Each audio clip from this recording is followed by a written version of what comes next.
steel, firearms, and the Industrialists crossing into another world. Greetings, fellow multiversal adventurers. It's an honor to have you back in this saga that has us all hooked. Official channel statement: this story is 100% epic fiction. So please don't attempt real magic, the results aren't guaranteed and insurance won't cover it.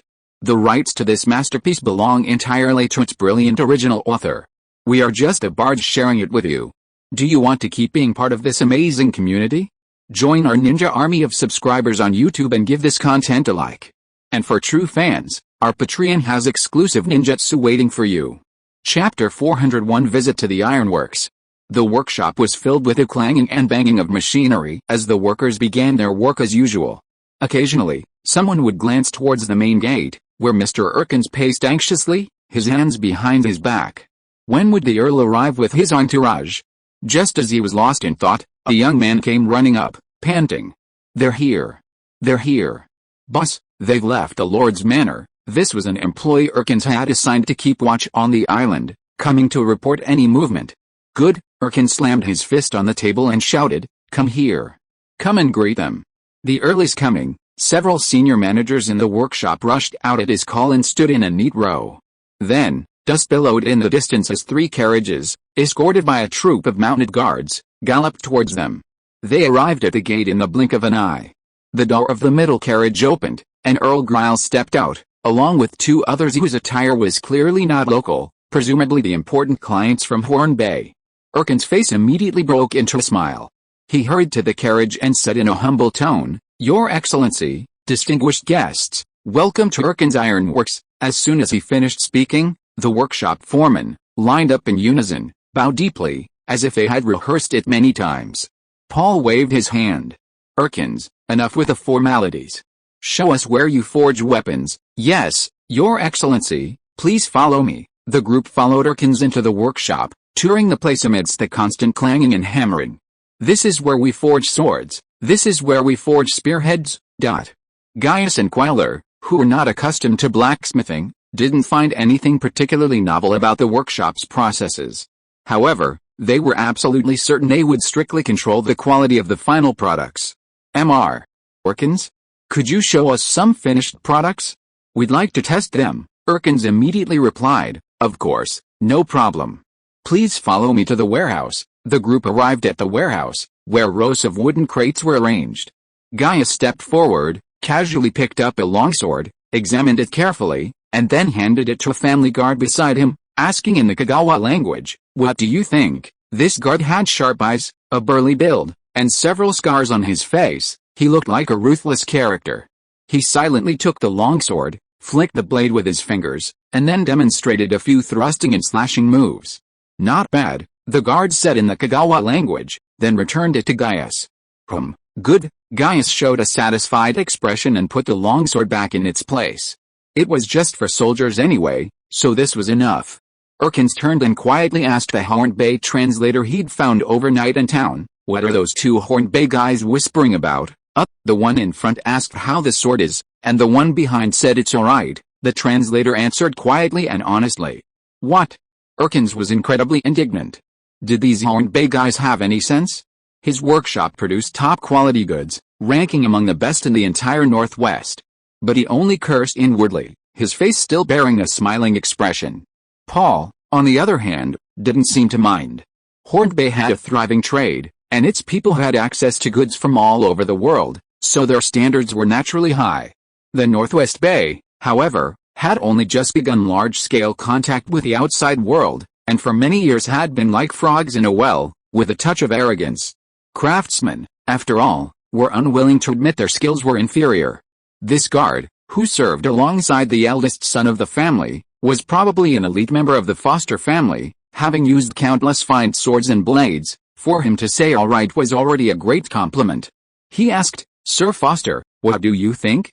Do the weapons produced in our Northwest overseas meet your needs?" Gaius nodded. "If they are all of this quality, then yes." Erkins, standing nearby, immediately patted his chest and assured him, "My most distinguished guest, please rest assured, Erkin's workshop will never use inferior materials.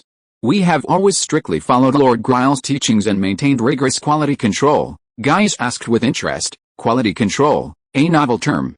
"Oh, It's the entire process from raw material control, production and processing, product manufacturing, finished product testing and warehousing, to after-sales quality tracking and resolution, including a complete quality control and management process, Paul explained.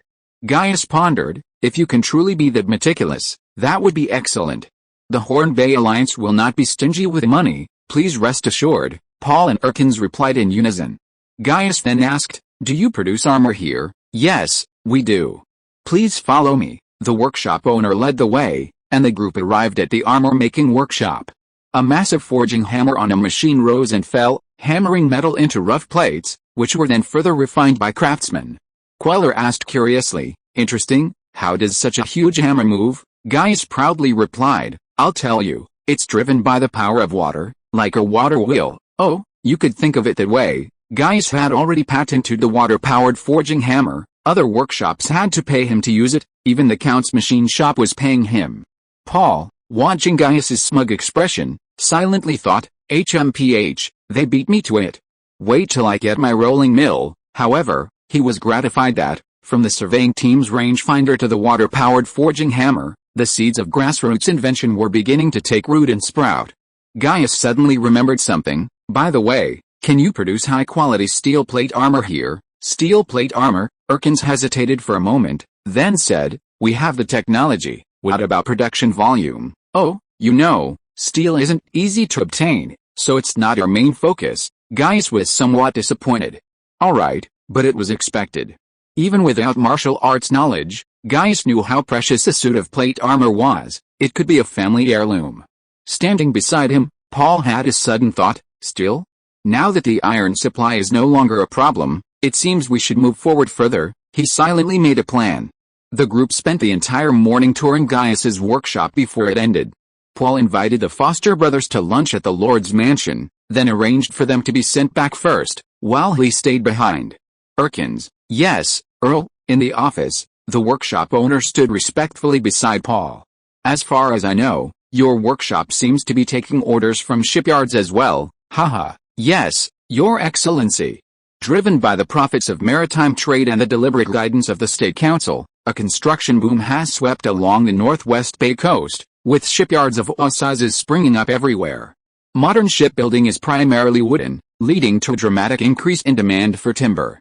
However, the timber needed to build a ship requires preparation years in advance, and some timber even needs to dry for up to 6 years after shaping. The shipbuilding industry in the Northwest Bay was not previously developed, and naturally, there were few timber reserves, which were quickly depleted. To cope with this situation, shipyards not only spent large sums of money purchasing timber from other regions as an emergency measure, but also began to focus on timber reserves.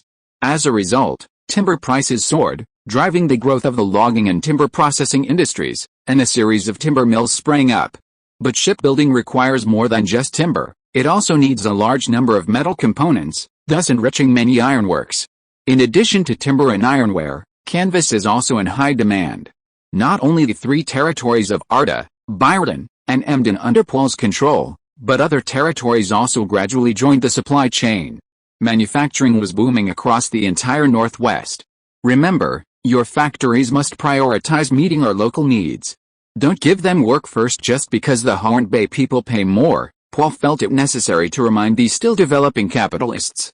Yes, Your Excellency, I will certainly follow your instructions, Erkins hurriedly replied.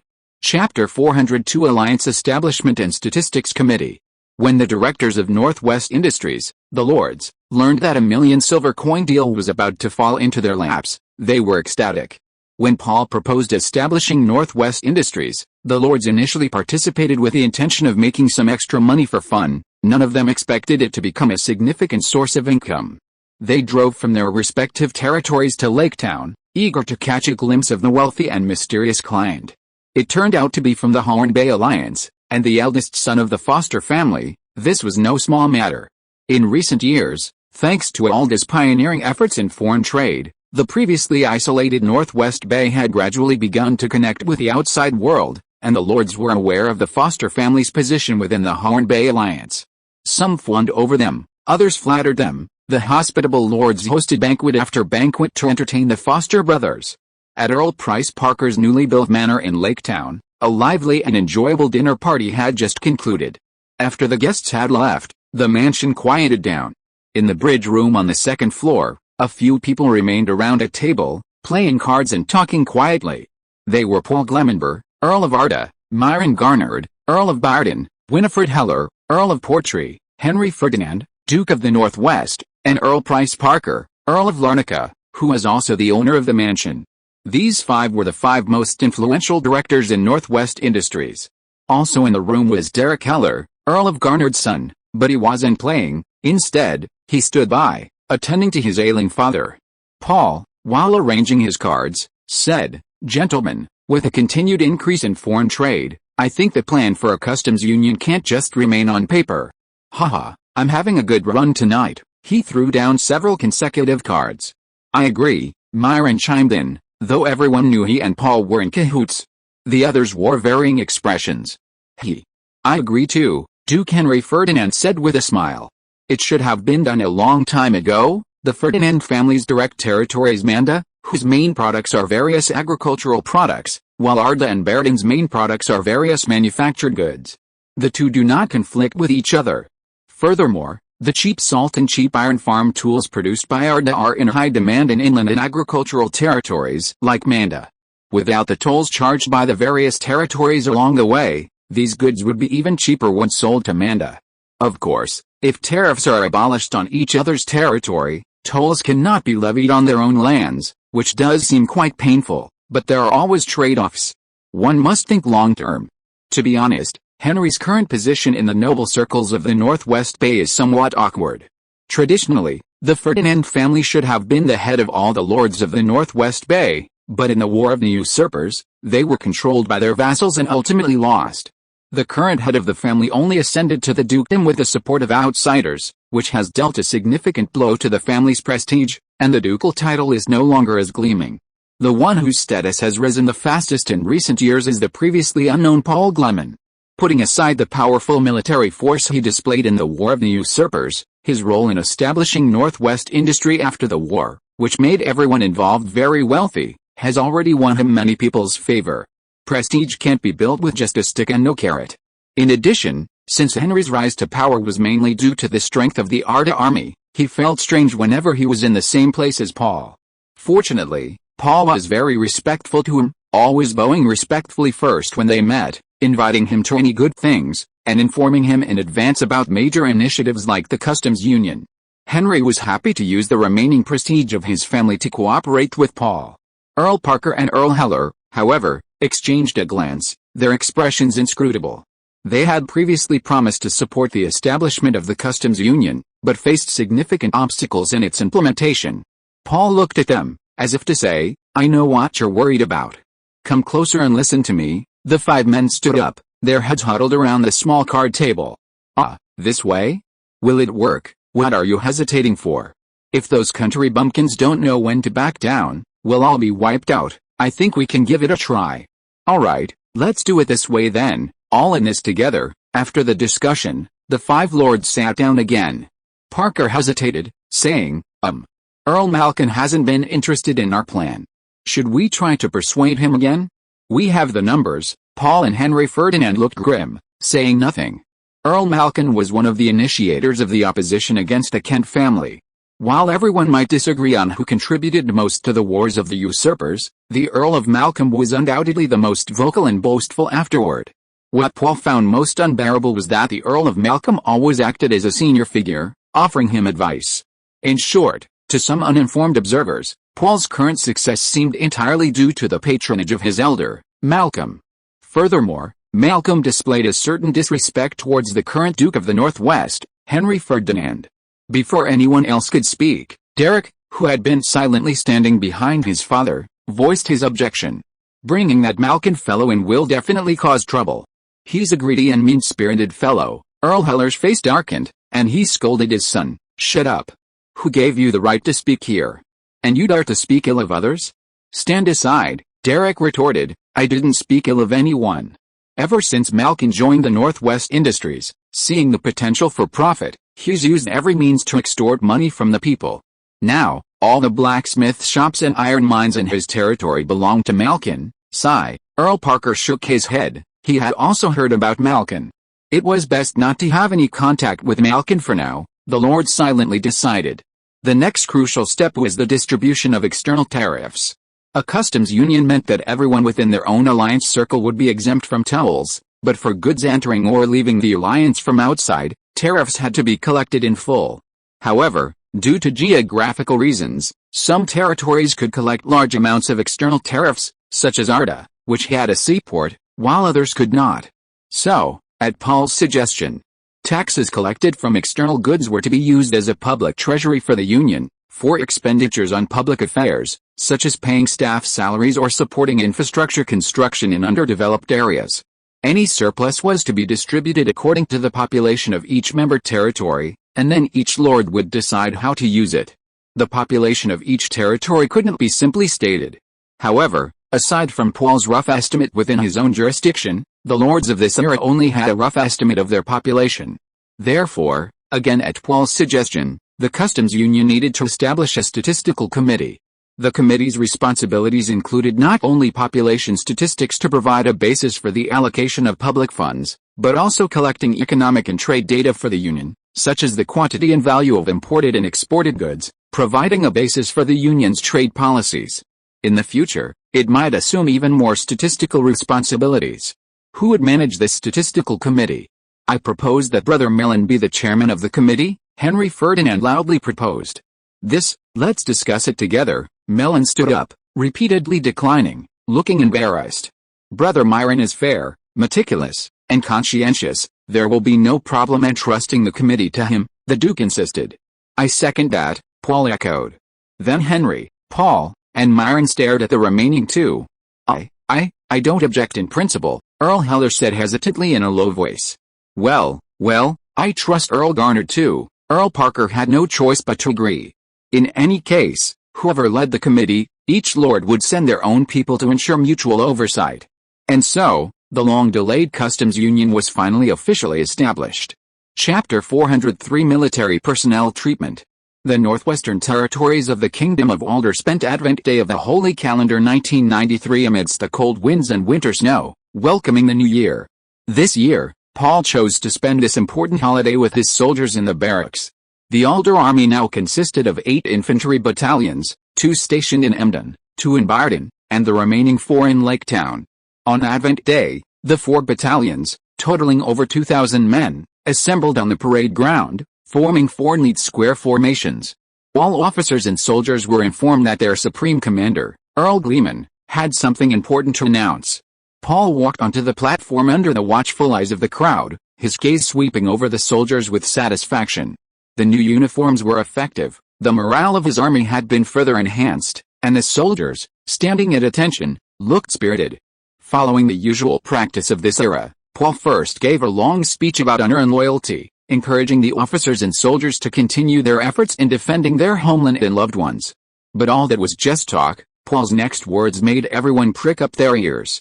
To repay your loyalty and dedication, I, Paul Gleman, have decided to raise the salaries of all members of the army. I've specially printed a batch of handbooks explaining the revised pay and reward system, which will be distributed to everyone. I hope you will fight bravely, obey orders under any circumstances, and accumulate military merit to advance your ranks. And I, Paul Gleman, swear here that I will strictly abide by the regulations I have set. Here, I'd like to especially mention our largest group of brothers, the privates. After this pay raise, an ordinary private will receive 700 copper coins per month, and his family will receive 100 grams of salt per month. Hooray! Before Paul finished speaking, a huge cheer erupted on the parade ground, the atmosphere instantly transforming from serious to enthusiastic. Even the most ordinary soldiers could receive so much, the officers would undoubtedly receive even more. Count Paul Gleman, my commander, my lord, under the Father's protection, like thunder and lightning. Who doesn't know Count Gleman and his soldiers? The officers and soldiers spontaneously began singing the ode to Count Gleman. This military song, whose lyrics made Paul slightly embarrassed, was surprisingly popular in the army. Almost everyone knew it. While strictly speaking, the soldiers' reaction was somewhat undisciplined. Stopping them from expressing their love for him would obviously hurt their feelings, so Paul could only clap along to their rhythm until the song ended. Besides strict discipline, sufficient material supplies are also essential for an army to maintain its fighting capacity. According to Paul's memory, the reason his troops in another timeline could maintain such high morale for so long, besides their great revolutionary ideals, was that their pay was twice that of the enemy soldiers. Finally, after things quieted down, Paul continued to announce his other measures. From now on, the distribution of salaries for all personnel in the army will be handled centrally by the logistics department. Those responsible for this will be under vertical management, not subject to the control of any military commanders at any level. They will personally distribute the money to each individual. If any soldier receives less than the stipulated amount, they have the right to come directly to me and report the situation. This is to prevent serious incidents such as withholding pay or exploiting soldiers. Although his military regulations are still small and such incidents haven't occurred yet, it's always good to take preventative measures. In addition, I will establish a postal service within the army to deliver letters and items, including your salaries and clothing, which can be sent home through this postal service. The establishment of the military postal service is partly to provide convenience for soldiers and partly for security purposes. With Paul's vigorous efforts to improve literacy within the army, most people can now write simple letters home without difficulty. However, some inappropriate content might appear in the letters. Having a unified department to screen them is much better than having soldiers casually entrust individuals to deliver them home. Paul also planned to establish a postal system among the civilians, but he intended to do so after the establishment of the customs union, bringing in the territories of other lords as well. Alright, I hereby dismiss you. Except for those on duty, you are free to roam the barracks today, but be sure to be at the mess hall on time before dinner. I have prepared a special dish for everyone. The entire group was dismissed, their enthusiasm fueled by the pay raise and their curiosity about the special dish the Lord had mentioned, as they went off to wherever they wanted. The barracks in Lake Town had many interesting places. To enrich the soldiers' recreational activities, Paul had racked his brains. Besides promoting more refined activities like playing cards and chess, he also replicated various sports and entertainments from his previous life in this timeline, such as football, basketball, and table tennis. Compared to chess and card games, sports and entertainment had two significant advantages. Firstly, they improved the soldiers' physical fitness. Secondly, they significantly depleted their physical strength and energy, reducing their focus on the opposite sex. After a short rest, Paul and Chief of Staff Scrutter went to the chapel in the military camp. When they arrived, 200 people were already waiting. These were young officers being trained at the so-called Bremen Military Academy. They were mostly promising recruits selected from ordinary soldiers, chosen for their good education and performance. They were then gathered together to receive further instruction in literature and arithmetic from teachers transferred from the neighboring West Academy, while Scrutter, Bryce, and others with knightly skills taught them command, horsemanship, map reading, and location skills. However, the most important aspect was instilling loyalty to their commander, Paul Gleman. Another characteristic of these officers was that most came from commoner or serf families, which Paul valued. However, those from serf families had been freed by Paul using his lordly authority, along with their families. Originally, they were to undergo 3 years of training and study, but Paul couldn't wait. He instructed Scrutter to shorten the curriculum and accelerate the pace, so that these officers could be deployed to the army for practical experience as soon as possible. Today, the young officers had received advance notice that after addressing the entire army, the Lord would have a private heart-to-heart talk with them in the church, so they gathered here after being dismissed. Your Excellency, as Paul entered, everyone stood and saluted in unison. Gentlemen, please sit, Paul responded. He took a chair and sat down in the center of the hall, instead of on the high platform. Then he ordered everyone to rearrange the chairs around him. I haven't called you all here today for any important military matters, but simply to get to know each of you. Let's start with your family situations. Where are you from? How many people are in your families? And how did you join the army? Although I am a lord, I am quite interested in the lives of my subordinates. I've been busy with official duties, but today I finally have time to learn more, maintaining the dignity of a nobleman while not being aloof. This was what Schroeder had told him. Abandoning noble dignity would make him looked down upon in this era, while being aloof would leave people speechless. Your Excellency, my name is Makarov. A bearded, robust man raised his hand, about to stand up. No need to stand, Just sit and talk. Yes, Your Excellency. I come from a village near Port Franklin. That year, there was a pirate attack. My family. Paul listened attentively to the officers' accounts, their joys and sorrows. Time ticked by, and the meeting continued until sunset. Today's conversation has given me a much better understanding of you all. I think these special meetings could be held periodically, so everyone can exchange ideas, such as learning experiences, work experiences, and difficulties in life. Even if I'm not here, someone of higher rank can share it. Yes, Your Excellency, the officers responded. Paul stood up and looked around at everyone. All right, that's all for today. Now let's enjoy our meal. The group followed Paul to the mess hall, where a dish called dumplings awaited them. Chapter 404 Persuasion. In February of the Holy Calendar 1994, the lords of Arda, Bairden, Portree, Larnaca, and Manda gathered once again in Lacquer town. Soon after, a joint declaration from the five lords spread throughout the surrounding region. The Northwest Customs Union was established. According to the declaration, the union's purpose was twofold: first, to promote trade between member territories, and second, to combat foreign goods and protect the nascent manufacturing industry of the Northwest. The lords pledged to gradually reduce and eventually eliminate tolls between their territories, and to adopt the same tax policies towards external parties. The collected customs duties would be used as the union's public funds and distributed equitably. This declaration quickly stirred up a huge storm across the northwestern lands of the Kingdom of Alder. This declaration wasn't just about establishing the Northwest Customs Union, it also included 1. Abolishing the widespread tax farming system across the territories, with all taxes to be directly submitted to their respective lords. 2. No knights, gentry, or other manor owners were allowed to restrict the personal freedom of their peasants, including serfs, permitting them to migrate between villages and towns. 3. Prohibiting the establishment of private courts and abolishing private tribunals, with all cases, large and small, to be handled by legal officials appointed by their respective lords. This was outrageous, inhumane, and showed no compassion for their people, a sentiment shared by all the lords.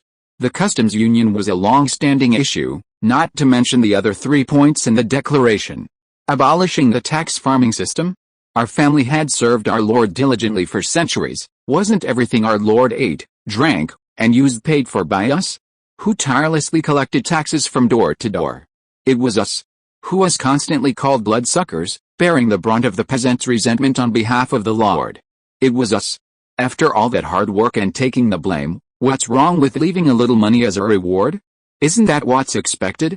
Can't we restrict the free movement of these peasants? Do the lords even know why their positions are so secure?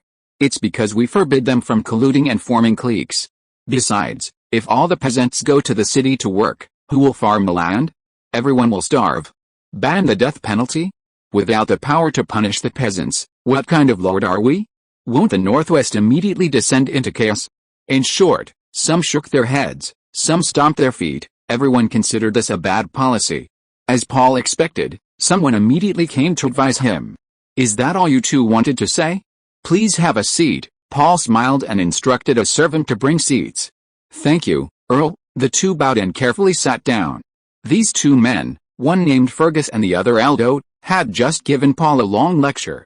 Fergus was a former knight serving the Gleman family and had even fought alongside them against pirates, making him a man of merit. However, after Paul perfected the army's systems and discipline, he felt he couldn't adapt to the new army and returned to his country estate to retire. As for Aldo, although he was a landowner, strictly speaking, his estate belonged to the Gleman family, and Aldo's family merely managed it. However, several generations ago, having won the favor of then-lord, the lord had half-granted the estate to his ancestor, requiring him to only hand over a certain percentage of the harvest each year, with the remainder going to Aldo's family. In Arda, there were many landowners like this. The land nominally belonged to the lord, but the actual controllers were these lord's servants. In short, one was a family knight, and the other a family servant. Both were relatively close to the Gleman family. My lord, please don't be tempted by the slander of petty men. Such actions will severely damage the loyalty of our people. After sitting down, Fergus continued to persuade him, his expression sincere, not feigned. Yes, Sir Fergus is right. Treating our people so harshly will cause resentment, Compared to the thick-browed, robust knight, Eldo's appearance was less appealing, and he always echoed Fergus. It seems these two are the ones chosen by the landowners to advise me, Paul thought to himself. His intuition told him that Fergus wasn't entirely acting in his own interest, but rather out of adherence to the old-fashioned ethics, while Eldo was mostly driven by personal gain, as the man was always timid and avoided eye contact. But who could truly know someone's heart? I will seriously consider your opinions and discuss them in detail with the other lords, Paul replied after they had painstakingly explained the drawbacks, feigning attentive listening. Fergus and Eldo's faces lit up with joy. It seemed the young lord was still willing to listen. Paul arranged a meal for the two, and after they had eaten and drunk their fill, he saw them off. A week later, the 5 lords gathered again in Lake Town, discussed a matter, and then hurriedly dispersed. Then, each lord announced the suspension of some of the measures previously announced. For example, in Arda and Barden, the tax farming system would remain unchanged, the free movement of peasants would be suspended, but if a family had members serving in the army, their relatives' movement would not be restricted, lynching would continue, but families with members serving in the army would be handed over to the Lord's Court for trial. However, the establishment of a customs union was retained by the 5 lords. Most people breathed a sigh of relief. At the estate of the great gentry Valen, the landowners gathered again. Old Valen said with a gloomy face, "This is a strategy. The Earl is using a feigned retreat to advance. We must find a way to ruin the customs union as well." "How rude. Watch your tone, it's beneath your dignity," Fergus immediately objected. "To abolish all the recently enacted laws, where's the Earl's face? Making such a concession is already quite difficult. We should be understanding of Lord Gleman. Moreover, this matter involves the other 4 Earls and the Duke of the Northwest. How can we go against 5 lords? Yes, we are, after all, his subjects. How can we force a lord like this?" Bodden, Eldo, and others agreed with Fergus. The Earl's compromise had already satisfied them. I'm afraid the Earl will take 1 step back today and 2 steps forward tomorrow. Remember my words, when everything in your hands is taken away, I wonder if you'll still be able to feel fortunate." Old Valen picked up his wine and chugged it down, his eyes gleaming with a sinister light. No way, the people present looked at each other in disbelief. If you are listening to this novel on a channel other than Fanfic World, it means it was downloaded and re-uploaded without effort. We warmly invite you to visit our channel, Fanfic World. There you will find the original version of this story and many other novels of various genres. We look forward to seeing you dive into a world of incredible novels. Chapter 405 Hope for Escape. The knocking started immediately, and Lister recognized who it was from the frequency and force of the knocks. Coming, he said, opening the door to let in a small, thin figure. The newcomer removed the hood of his cloak, revealing gray hair, but beneath it was a still childish face, appearing to be about 14 or 15 years old. His eyes were bright and mischievous, though his red nose gave him a somewhat comical look. He waved. "Hey, Lister, everyone asked me to give you their regards. Hello to you too, Ruskin," Lister replied with a smile. He recognized Ruskin. He was one of the wizards rescued by Sevia, the youngest of them all. Since their successful prison break, the wizards had established a sanctuary in the vast forests outside Nijbsburg, settling down temporarily. Sevia remained in the city to observe the situation, while Ruskin was one of the most frequent liaisons. People generally perceived spellcasters as either bearded old men or wrinkled old women, so a child of about 10 years old significantly reduced suspicion. Ruskin asked, "Is Sister Sevia here? I need to speak with her." "What happened at the camp?" a cold female voice asked, tinged with worry. Sevia asked, and he hurried down from the 2nd floor. Don't worry," Ruskin waved his hand with a grin, "it's nothing dangerous." Sevia and Lister both breathed a sigh of relief. "So you've come here too?" Ruskin's smile vanished. "The Arcane Society has contacted us." "What?" Sevia was startled, her pretty face paling. "How did they contact us?" "Yesterday morning, we found an arrow that had been shot into the camp, with a letter attached to it. Isn't that dangerous?" Sevia's face instantly turned icy. "It means your hiding place has been exposed. We're all spellcasters. They have no reason to harm us, right? You've been eating this for over 10 years, and you have no sense of caution at all? Haven't you heard of the Arcane Society's past reputation? Besides, you believed them just because they said they were from the Arcane Society." Lister, standing to the side, recalled the name of this organization. In recent days, he had learned a lot about the spellcaster world from Sivia. According to her description, the Arcane Society was a rather radical organization that took a very hostile attitude towards ordinary people. What was even worse was that they showed no mercy to spellcasters from other factions with different ideologies. In short, they were a terrifying force. These legendary things are actually happening right here beside me, Lister couldn't help but sigh. Ruskin continued, sigh, we're in such a terrible state. If it were the church, they would have secretly gathered their troops and surrounded us all long ago, so it's unlikely to be them. The letter didn't contain any threats, instead, it said they would offer us help, but they needed to meet with our leader first. The camp unanimously agreed that only you are qualified. Me, Sivia was surprised. It was you, big sister, who saved us from being burned alive. No one would be satisfied with anyone else, Ruskin said matter-of-factly. Sivia remained silent for a long time before saying, alright, then I'll go in everyone's place. You go back immediately and have everyone prepare for any unforeseen circumstances, and also send someone to find a new place to stay. Yes, Chief, Ruskin gave a playful bow, looking like a loyal subordinate. Goodbye, Brother Lister. I'm going back now, he waved to Lister and then walked out. Wait. Tell me the meeting place and method. After Ruskin left, Lister said with some worry, I object to you going to see those so-called Mystic Order people. Ruskin, that brat, is one thing, but the others. I have a feeling they're just afraid of falling into a trap, so they're pushing you out. Sivia was somewhat touched, but shook her head and said, it's not a long-term solution for my companions to continue hiding near Nisburg. The Mystic Order is powerful. If we can get their help, that would be ideal. She glanced at Lister. Don't worry, if it really is a trap, and I get caught, I definitely won't reveal you. Is that what I'm worried about? Lister felt insulted. Noisy and dimly lit, this was an ordinary little tavern in Nisburg. Sailors gathered in twos and threes, telling bawdy jokes, while waitresses moved back and forth with drinks, occasionally swatting away groping hands. Sivia, wrapped in a cloak common among adventurers, came to the innermost corner of the tavern, where a man and a woman were already seated. The man looked very young, not very tall, and appeared to be under 20. The woman's age was indiscernible. She asked, may I sit here? In return, I'll treat you to sugarcane wine. The woman glanced at Severe and smiled. Of course, beautiful lady. But we each need 2 glasses. No problem. Severe's heart eased slightly, and she sat down on the stool opposite the two. The woman opposite her watched her with interest. If I'm not mistaken, you were the one who did that big thing at the church, weren't you? Severe said. Let's get straight to the point. What price do we need to pay to help us get out of this predicament? You're quite impatient, the woman opposite her chuckled, covering her mouth. While the two women were talking, the young man beside them, seemingly casual but actually wary, kept a close watch on their surroundings to see if anyone was approaching.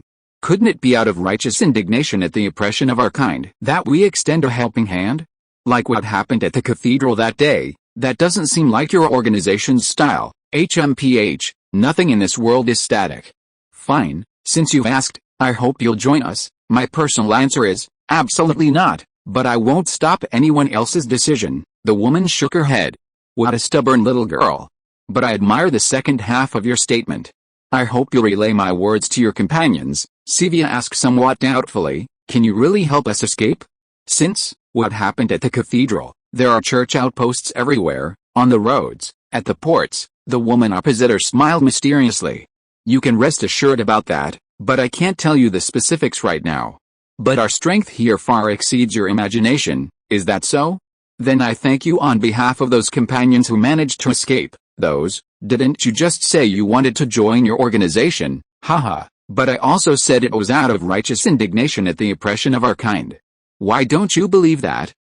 Don't worry, as long as we can do it, we'll help you all get out of trouble without exception. Staying or leaving is up to you. Severe was somewhat incredulous. Was this really someone from the Mystic Society?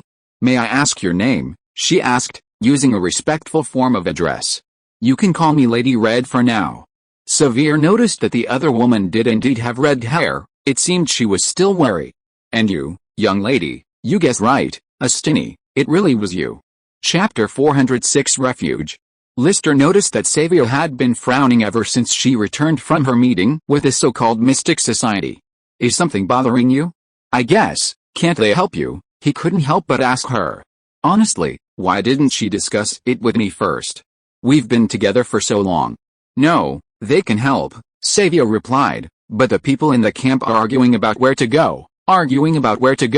They invited us to join their organization. Some want to join the Mystic Society, others don't. The Mystic Society does offer protection to new members, and this organization has a huge hidden influence, but joining means losing your freedom, obeying their arrangements, having them decide where you go, and doing things for the organization, likely the kind of unclean things against your will. Lister asked with some concern. What about you, me? Savia looked up at Lister. I definitely won't go with a Mystic Society.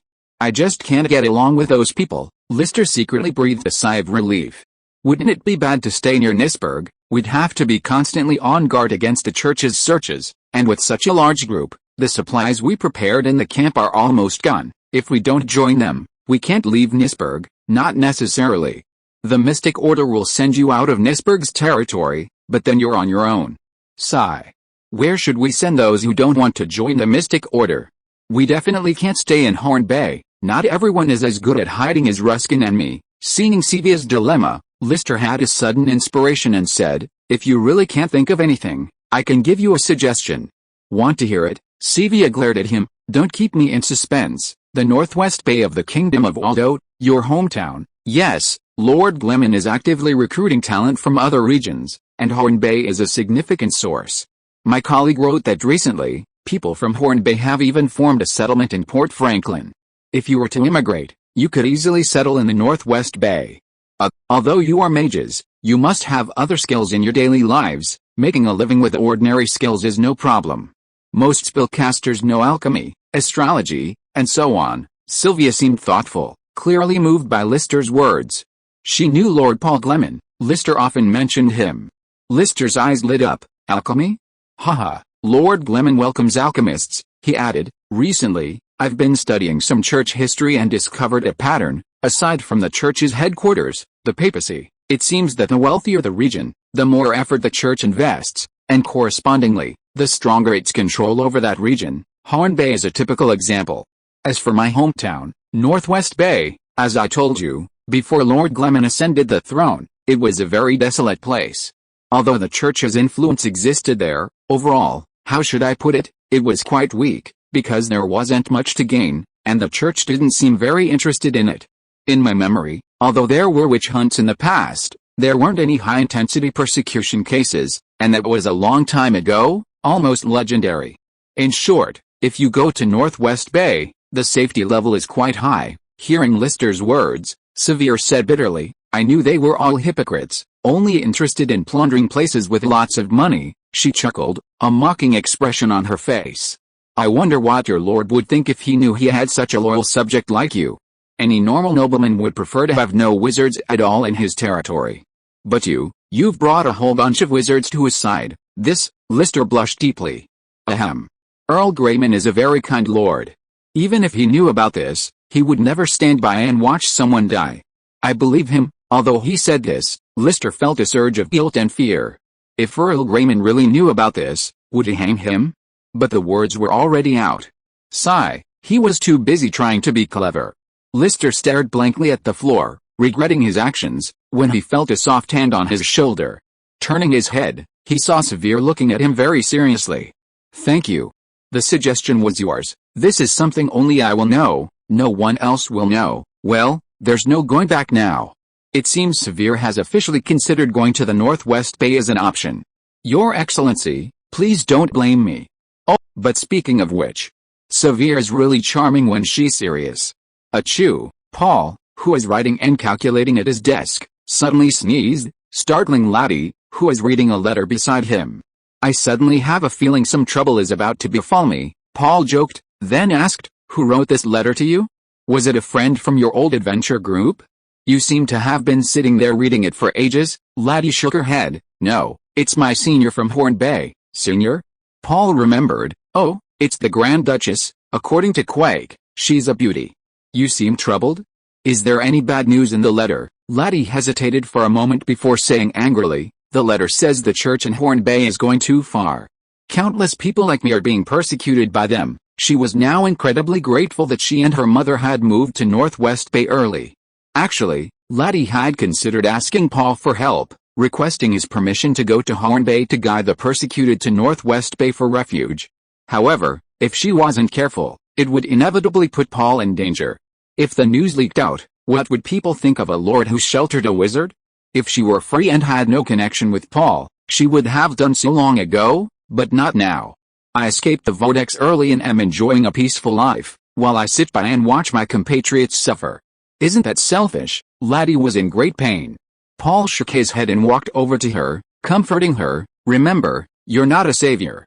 There are always so many misfortunes in the world, no one person can possibly manage them all, and besides, you have no obligation to them. Oh, by the way, if you have any relatives or friends in Corner Bay, in that capacity, you can bring them over. The Corner Bay Church's reach is limited, no matter how far it extends. He wanted to offer some help within his capabilities. Chapter 407, Map Unveiled. At a routine meeting of the State Council in April 1994, Sacred Calendar, Cecil, who was in charge of the intelligence department, briefed everyone on the latest situation in Cape Bay.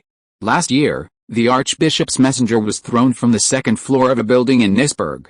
I'm sure you all remember that, right? This enraged Archbishop Elvis of Horn Bay, who ordered the Horn Bay Alliance to hand over the alleged culprit. However, he didn't get a satisfactory result. Nisburg has been dragging its feet on handing him over. Furthermore, the handling of the current Bishop of Nisburg, Angelo, was also stalled due to the resistance of the Alliance Council. However, not only the Alliance, but also the coastal states of Horn Bay generally expressed their support for Angelo to remain as bishop. Paul asked Cecil, "How is the matter of increasing religious taxes going?" Cecil replied, "The various states have only increased it symbolically by a tiny bit, far from the amount Archbishop Elvis expected. Is the Horn Bay Church just going to let it go like that? Of course not." The Archbishop, together with Collins and other inland states, has issued a series of notices criticizing the coastal states and even threatened to excommunicate the rulers of these states. Stewart Ford stroked his beard and said, "It seems the conflict is deepening." Cecil nodded. "You could say that." A murmur of laughter rippled through the room. They all knew about the Foster family's eldest son's purchase of weapons in the Northwest Bay last year. If war broke out, the Northwest Bay would certainly profit. Only Lady Sisha remained serious, coughing heavily. "Gentlemen," she said, "war is not something to laugh about." The laughter subsided, and everyone remembered that this beautiful lady's hometown was Horn Bay, creating an awkward silence.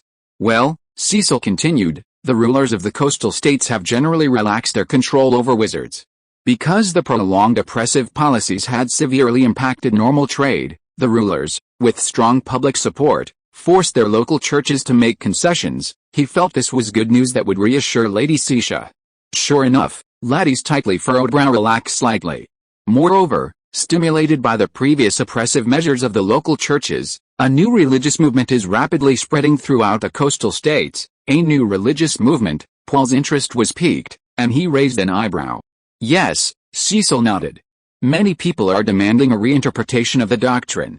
Although these heretics, the new followers are currently in a state of confusion, they all share a common goal, opposing the church's excessive interference in secular life." Paul stroked his chin. "Interesting." He looked around at everyone and asked, "How do you think the Archbishop of Elvis will handle this?" "They will definitely not let it go," Laddie said with certainty. "I heard about this Archbishop's reputation when I was in Horn Bay. For such a devout person, heretics are often more hateful than wizards and pagans. However, the Horn Bay Church will eventually be punished for what it has done." A look of resentment appeared on Laddie's face, which was very rare for her, as she rarely showed any emotion. "If things get too out of hand, I think it will eventually attract the attention of the church's headquarters, the papacy," Stewart Ford analyzed. "The offerings from the Cape Bay region are one of the papacy's main sources of income, and the papacy will absolutely not allow Cape Bay to remain in chaos for long." Stewart Ford's words have reminded me, Hansel suddenly interjected. "Lord Gleman, I think you should be prepared. As the Northwest Bay continues to prosper, the papacy may strengthen its influence here." Paul frowned. "What? I made the territory prosperous to feed the people, not to feed those bloated priests." Everyone present was one of his own, so he spoke without restraint.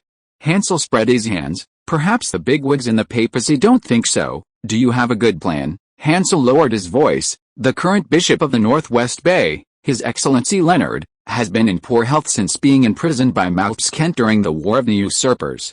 Recently, there have been rumors that this old gentleman is about to be called by God. Perhaps this is an opportunity.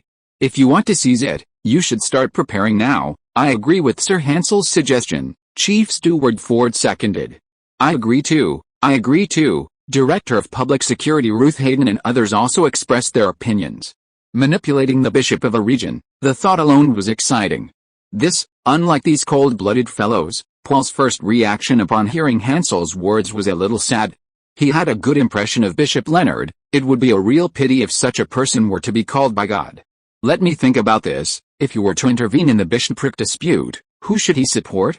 Currently, he only has two high-ranking religious figures in the Northwest Bay who are on good terms with him, Anderson, who succeeded Leonard as abbot of the North Shore Monastery, and Morrison, the vice-abbot, the same Morrison who was a prisoner rescued from the church by Paul during the raid on the shark pirates entrenched in Fulton Harbor. Because of his past as a thief, Paul had him under his thumb. Although the North Shore Monastery is located in a remote area, it is an important cradle for clergy throughout the Northwest Bay, thus holding a very special position. However, Anderson is too inexperienced. He only became abbot thanks to his teacher Leonard's promotion, and he's somewhat irresponsible, spending his days dealing with flowers and plants, more of a scholar than a monk. Morrison, on the other hand, is more worldly and adept at handling secular affairs. He's the one who usually manages the North Shore Monastery, and he's quite organized. He seems like a good candidate to be promoted. The only question is whether he can control him after becoming bishop. Then Hansel said, we can also ask His Majesty the King for help. The royal family and the papacy had an agreement. The royal family? That was a force they could rely on. He had invested a lot in maintaining relations with the royal family during the suppression of the rebellion. According to the information Hansel brought back from Crystal Glory, he had a good impression of the important figures there. Lord Gleman, I've thought of something else, old Ford suddenly said. Once the war at Horn Bay begins, it will inevitably affect our trade with the East. Paul was startled. The steward was right. A large amount of goods from the Northwest Bay were transported to Horn Bay, and then Horn Bay merchants acted as middlemen, selling them to the East. Once war broke out there, they wouldn't be able to function as a central hub. He pondered for a moment, then we'll transport the goods to the East ourselves, eliminating the middleman's markup. Would that be better? Exactly, Chief Steward Ford agreed. He had wanted to say this for a while, and added, however, our caravans are not familiar with the sea routes to the East. We need to send a dedicated exploration fleet to scout the route, draw up nautical charts, and investigate ports. You're right. Immediately notify Austin to begin preparations. Oh, and have him come to Lake Town first. Yes, sir. Huh? Paul slapped his forehead, suddenly remembering something. Gentlemen, besides exploring the East, we can also explore the West. The West? Everyone was puzzled. What was there to the west besides the vast ocean? At most, some desolate islands, and if they were lucky, they might only find some indigenous people still living in tribal times. In fact, in the worldview of most of those present, the kingdom of Waldo was already the westernmost point of the world. Laddie, however, somewhat understood Paul's meaning. As a scholar, she had encountered many novel viewpoints. Sir, you mean, to verify that theory? Haha, that's right. Paul picked up a pen and paper and drew a circle on it. Hasn't someone suggested that the Earth is a sphere? Let's verify that. If it really is a sphere, then we can send out 2 exploration teams, one to the east and one to the west, and they can both return to Walder after circling the Earth once. A sense of absurdity rose in everyone's hearts. The esteemed Earl of Alda actually believed in such fallacies? Some had heard of the spherical Earth theory, but it was just something new to hear. Anyone with a sound mind would think it impossible. If the Earth were a sphere, wouldn't the people living on it fall down? No, they should fall up. Oh dear, how to describe it? Oh, Lord Griles, Steward Ford tried to dissuade him. I've made up my mind, one to the east and one to the west. One to the east and one to the west. Paul's tone left no room for argument. Well, he was the Lord, and everyone had no choice but to accept it. Everyone had to obey the Lord's decisions. Chapter 408. A familiar feeling. Is this the Northwest Bay? At the docks of Fulton Port, a group of merchants disembarked from their ship. Led by a woman, she exclaimed in admiration upon seeing the rows of merchant ships and the bustling porters. Sister Severe, this place looks quite nice. A boy who appeared to be only a teenager looked around excitedly. This group consisted of Severus and her companions from Horn Bay, a total of 10 people, 4 men and 6 women. After the secret sorcery society promised to provide assistance, many in the refuge camp were willing to join the society for protection. Others, however, returned to hiding because the search for wizards along the Horn Bay coast had been suspended. The remaining group, after much discussion, accepted Severe's suggestion and crossed the ocean to the Northwest Bay. Rockins, don't run around. A gray-haired, somewhat elderly man grabbed the boy who was about to run off and turned to Severe, saying, Miss Stini, we'll wait for you at the dock. Alright, Old Odd, don't let everyone wander off. I'll be right back. Old Odd was on good terms with everyone in his group, and Severe trusted him completely. She pulled up her hood and hurried eastward.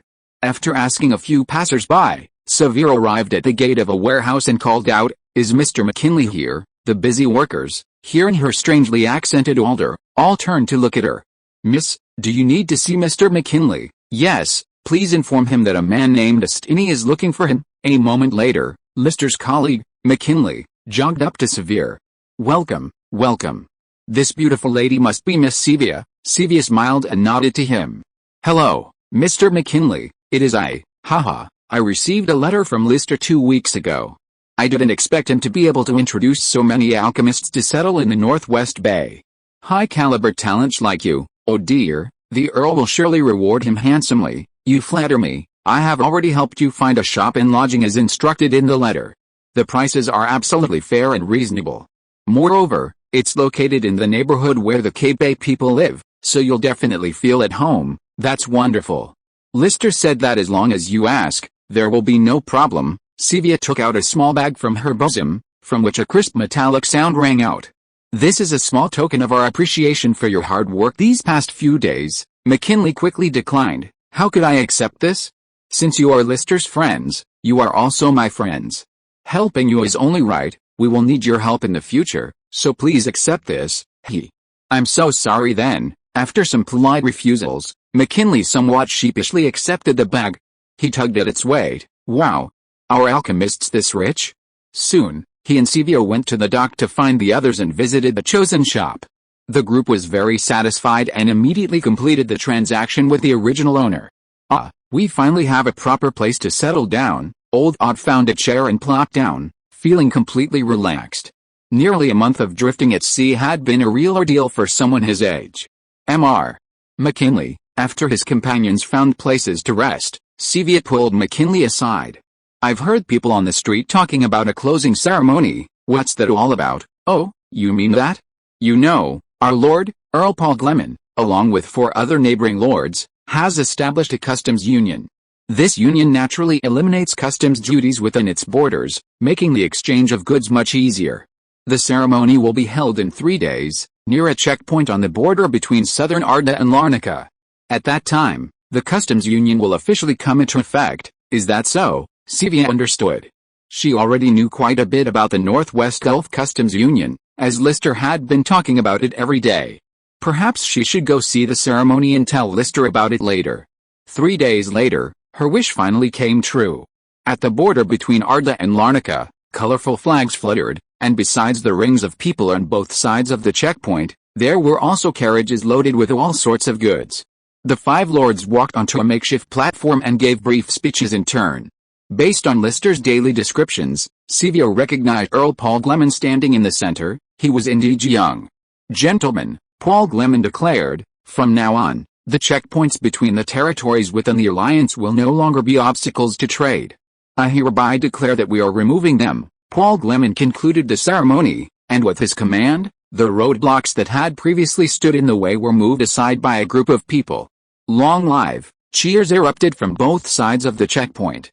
Amidst a clamor, merchants from both sides drove their carriages to the other side to sell their goods. Although they frequently traveled this route, today's ceremony held great significance. Soon, the border crossing transformed into a temporary market. People strolled around, selecting their desired goods, and many bards performed, creating a festive atmosphere. Merchant representatives, following ancient tradition, ran onto the platform to present grain to the lords, who accepted it with smiles. Sevia stood at a distance by the roadside, watching the young Earl Gleman on the stage, trying to observe what made this lord, whom Lister admired, so different. According to Lister, all the changes that had occurred in the Northwest Bay in recent years were brought about by this mysterious lord. But gradually, her attention was drawn to someone beside the Earl. More precisely, a woman. Her scholarly attire, the wide-brimmed pointed hat, and the long, emerald green hair beneath it. There was no mistake, although she couldn't see her face clearly, all the other features pointed to someone in her memory. "Sir, who is that scholarly woman beside Earl Gleman?" she whispered to the onlookers beside her. "Are you talking about Miss Lady Saoirse? Oh, she's quite something. She's an official in charge of education under our lord. Oh my, so young, a woman, and a foreigner from Horn Bay, yet the lord has entrusted her with such an important task. I really hope my daughter will be as successful as her when she grows up," the person who answered said hopefully. But his words struck Sevia like a thunderbolt. "From Horn Bay," she murmured the words repeatedly. "Was it you? The Blue Witch?" Chapter 409 Old Acquaintances. As the sun dipped below the horizon, its golden rays bathed the town of Lakeside in a golden glow, and wisps of smoke rose from the chimneys of many houses. In an office on the west side of the Lord's mansion, Lady Saoirse finished her day's work. She placed various documents and files into a cabinet, carefully locked the doors and windows, and headed out of the mansion. Paul had gone to inspect Port Franklin, so she didn't go to say goodbye. Originally, she was merely Paul's political and economic advisor for Cape Bay, a fairly leisurely job. However, after Paul launched the New Life movement, he assigned her the task of popularizing hygiene knowledge. And since the departure of Betty, the head of the Education Bureau, educational work had also fallen to her.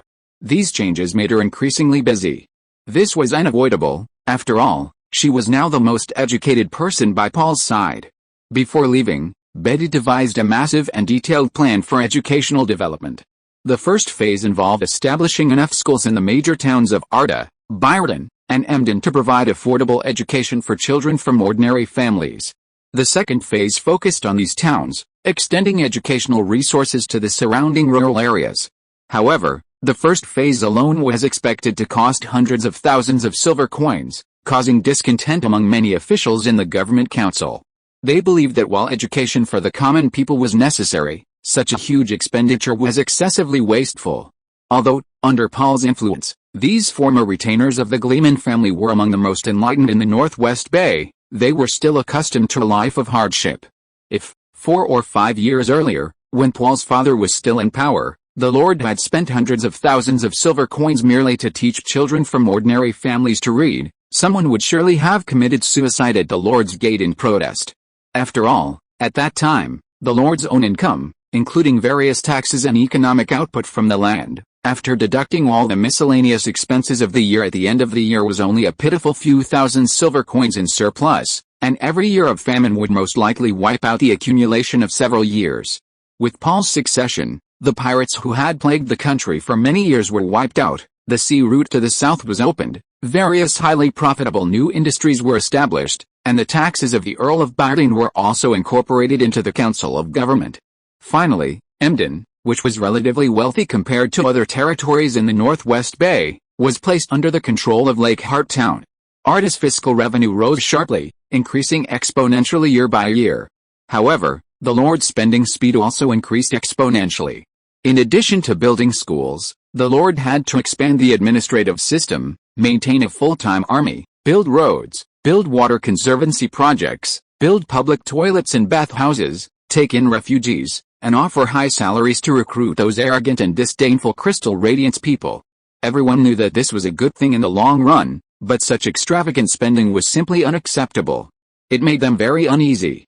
According to traditional views, it was the duty of a vassal to help their lord accumulate more wealth for the next generation. Even if money was to be spent, at least their own castle should be renovated first. This was a matter of dignity for a lord. As a scholar, Laddie strongly agreed with the educational plan left by Eileen, but she was also well aware of the resistance from the conservative bureaucrats. Fortunately, with Lord Gryle's support, these resistances were insignificant. She walked out of the Lord's Manor gates and headed south along the central street of the Lake Island district, arriving at the bridge connecting the island district to the south shore. After crossing the bridge, a short walk would take her to her family's restaurant, Flying Dragon Pavilion. In recent years, the residents of Lakeside Town, having saved some money, have begun to improve their living standards.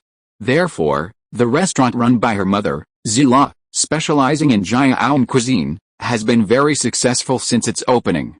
Considering that more and more Jiaoan people are moving to Fulanport to the west to settle down, she is currently planning to open a branch there. It was dinner time, probably the busiest time for her mother and Lisa, so she decided not to bother them.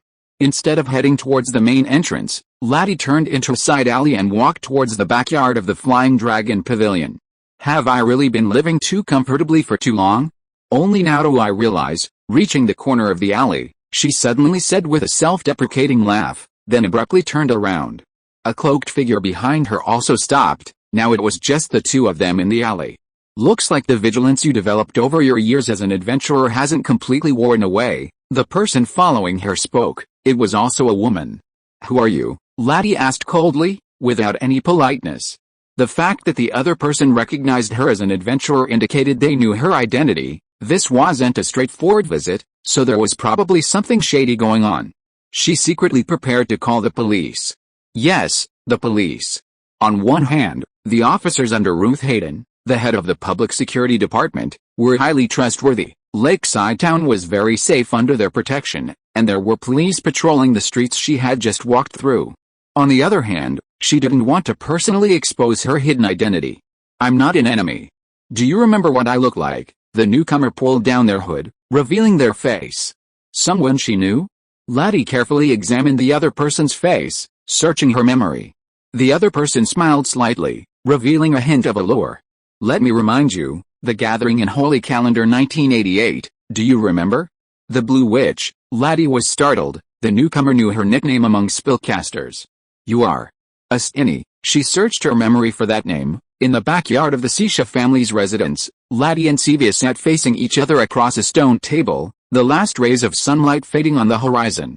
You did something really big in Nisburg. Laddie had already learned about the Witchest Indies prison break in Horn Bay from Cecil's routine briefing. She had been astonished by her audacity, but at the time, her memory was hazy, and she hadn't connected it to her old acquaintance from years ago. Hell, actually, I also want to hide away and live a leisurely life, Sevia said, narrowing her eyes. The accusatory tone stung Laddie's heart. HMPH. I don't feel I have any obligation to other spellcasters. True. You're used to being alone. Isn't it normal that you can't feel camaraderie? Even though you're one of the most powerful spellcasters in Horn Bay, Laddie frowned, her tone unfriendly. Enough. Did you come to Northwest Bay just to mock me? Of course not. Severe stood up with a smile. The two weren't close, but she was so audacious in front of Laddie because she had already figured out the other's temper. Back in Horn Bay, in order to find allies against the church, she had tried to find the mysterious and powerful Blue Witch, whom she had only met a few times, to gather information about her. But she hadn't found a witch herself, but she had found a former companion from her adventures. From her companion, she gained a deeper understanding, but her companion remained tight-lipped about the witch's whereabouts, refusing to reveal any information. Yes, that was it. First, to stir up her guilt. Thinking this, Sevia slowly approached Laddie, leaned down, and whispered in her ear, I heard from the locals that the Lord here trusts you a lot. Her voice was low and pleasant, yet carried a hint of something unspeakable. The church here isn't very powerful. Are you interested in? A glint of light flashed in Sevia's eyes. Making this Lord submit to the power of magic. Chapter 410 Warning. Submit to the power of magic? What do you mean? Laddie frowned, sensing that Severe was up to something. Severe smiled slightly. Control that Paul Gleman. Turn his territory into our kingdom, a paradise for spellcasters. Shut up. You came here seeking refuge, and now you want to usurp someone else's territory? Are you afraid of reinforcing the traditional image of wizards as schemers in the eyes of the world? Laddie stood up, her brows furrowed, clearly enraged. Sylvia, unfazed by the rebuke, was instead surprised by Laddie's reaction. HMPH, just a mere mortal, and a nobleman at that, who spends his days sucking the blood of the people. How can you defend him like this? My sister, have you forgotten the oppression we suffered in the past? Laddie turned her head away. Lord Gleman is different from other nobles. Gleman, Lord? Sylvia narrowed her eyes. She had initially thought the Blue Witch's service under the Lord was merely a temporary measure, but now it seemed it wasn't what she thought. Could it be different? Is he one of us? No. What?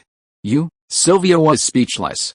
No way. The dignified Blue Witch, someone she had once greatly admired, had actually become a lackey of a mortal lord? You? She suddenly became furious. Betrayal. This was absolutely a betrayal of the spellcaster community. Could it be that you've truly pledged your allegiance to him? Yes. Laddie didn't hesitate, turning to meet Sylvia's gaze. He is now my lord, she then added in a warning tone. If you dare to make any trouble, I will absolutely not stand idly by. The temperature in the courtyard seemed to drop to freezing.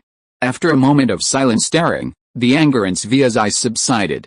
All right, Blue Witch, I abandon my previous idea. I want you to swear that you will never do anything to harm Earl Grayman in the Northwest Bay. With these words, Laddie's gaze sharpened. Sylvia felt a strange power surging in the air around her, and a sense of foreboding washed over her. This was the other party's backyard, their home turf. Who knew how many spells they had prepared beforehand? All right, Blue Witch. I swear, but Laddie's gaze remained unfriendly. Sylvia reluctantly raised her right hand and said, enunciating each word clearly, I swear, as a spellcaster, and for the rest of my magical career, that I will never do anything to harm Earl Grayman in the Northwest Bay. For people like them, this was a rather heavy oath.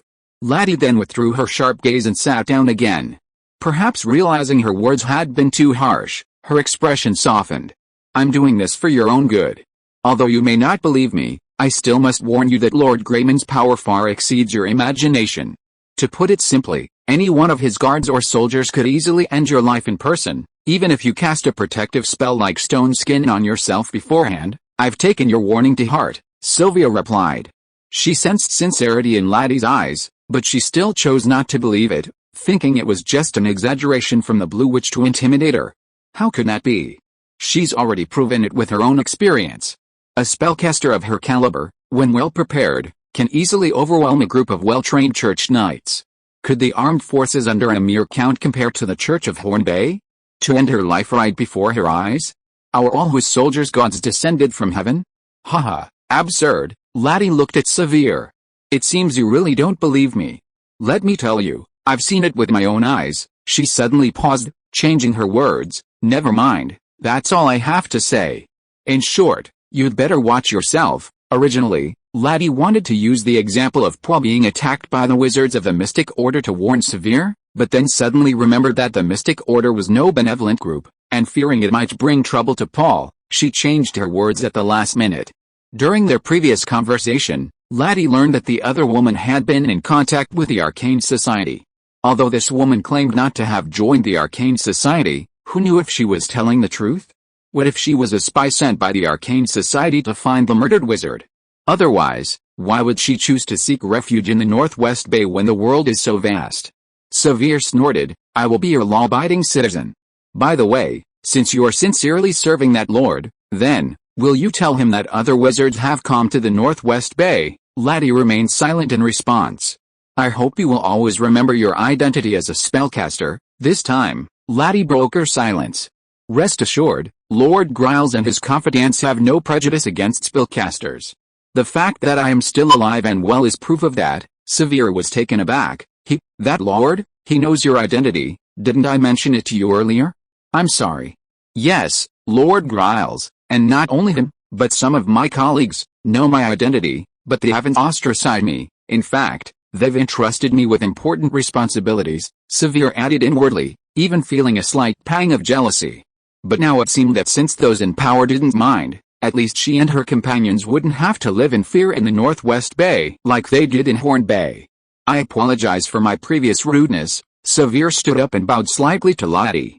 There's no need for that. Laddie grasped her hand. I know what's happened in Corner Bay these past few years, making your thinking a bit extreme. But please believe me, as long as you behave yourselves, this place will surely be a paradise for you to start a new life. Thank you for your kind words. Sylvia smiled again. Well then, I'll take my leave. But, as a fellow countryman who has moved to the same place, may I ask your real name? Laddie nodded and replied, Laddie C. Shagillard. Sylvia understood. So that's it, and you, Sylvia Stini, You actually gave your real name in front of the church." Laddie was surprised. As far as she knew, Sivia used this name when she broke out of prison. How audacious. HMPH, those bastards, I'm not afraid of them. After a few brief words, Sivia walked out of Sisha's backyard. As soon as she stepped out of the alley, she punched the wall next to her hard.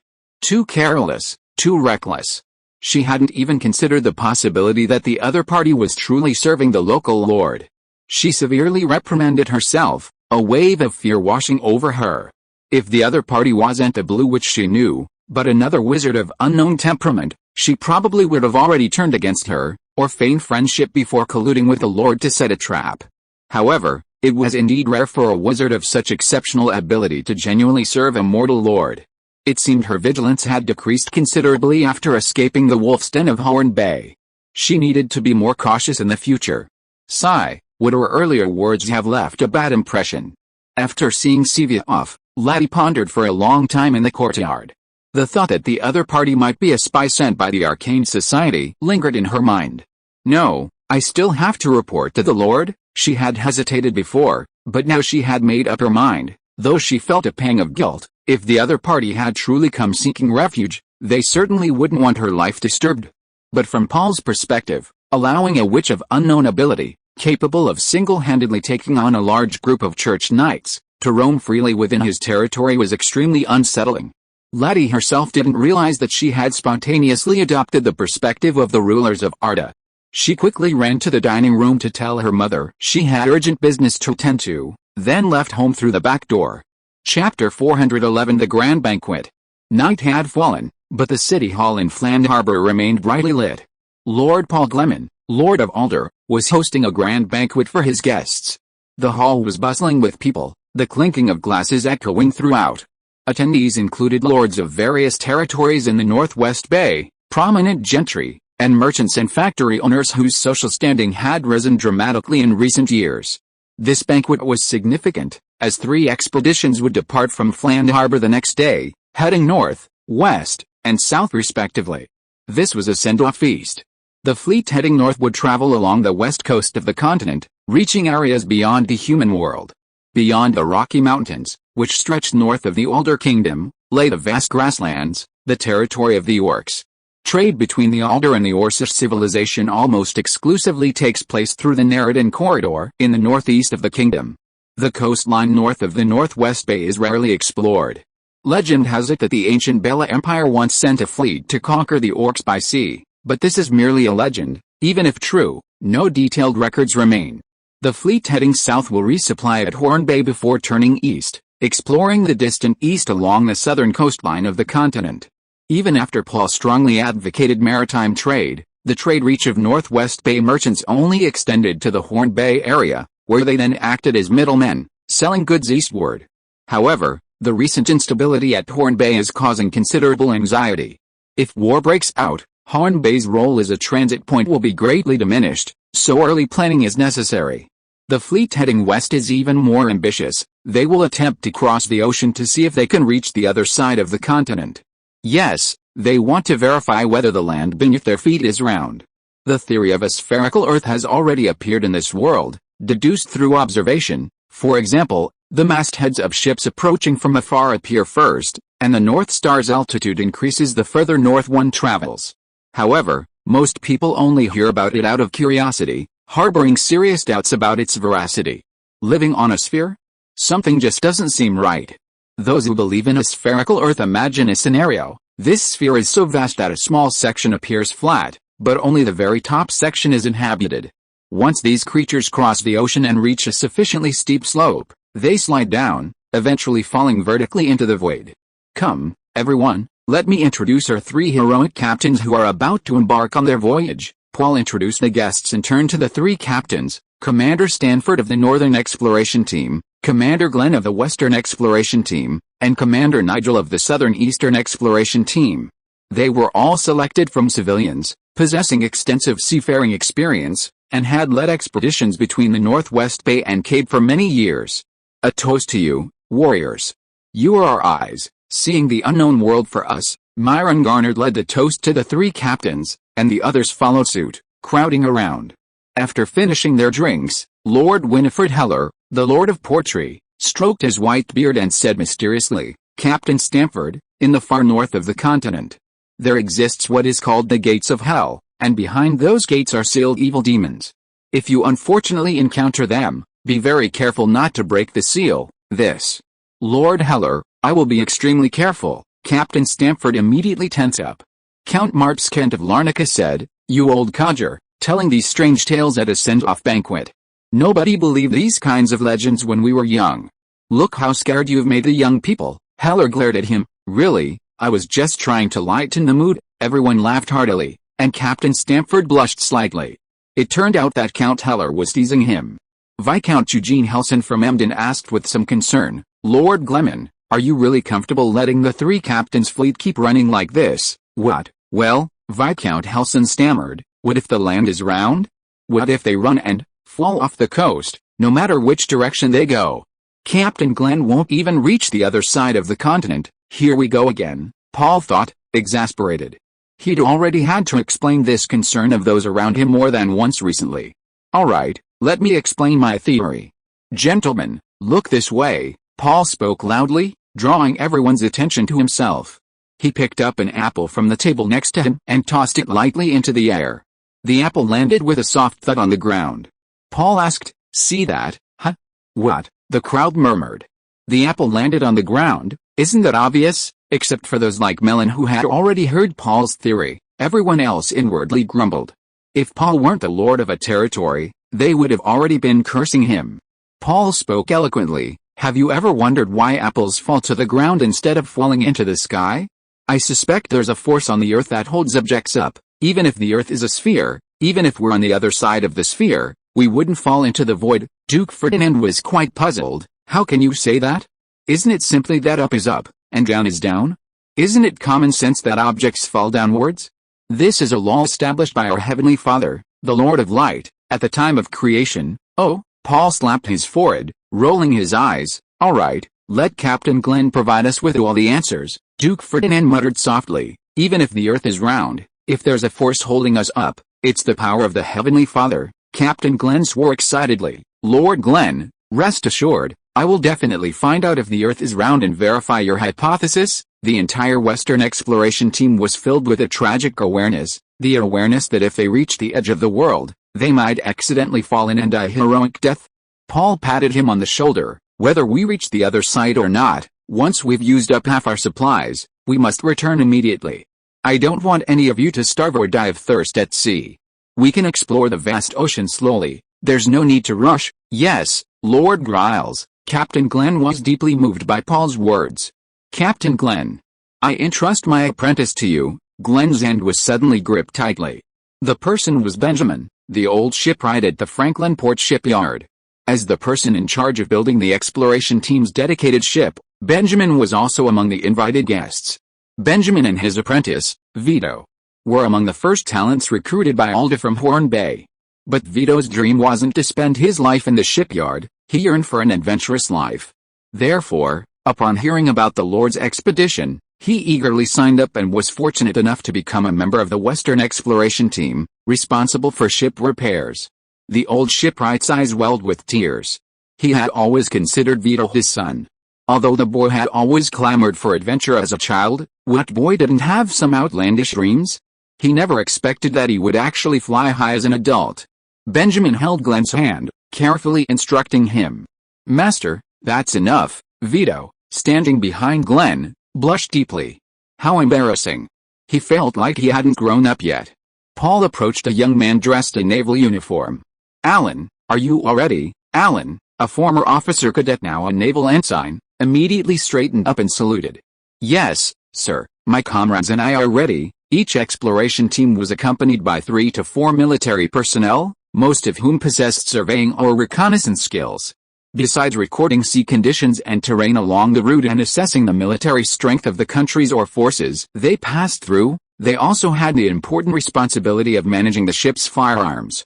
To enhance their ability to respond to dangers, such as pirates, Paul had prepared a small number of firearms for each exploration team, grenades and matchlock guns, but these could only be used as a last resort. The decision rested with a military representative on board.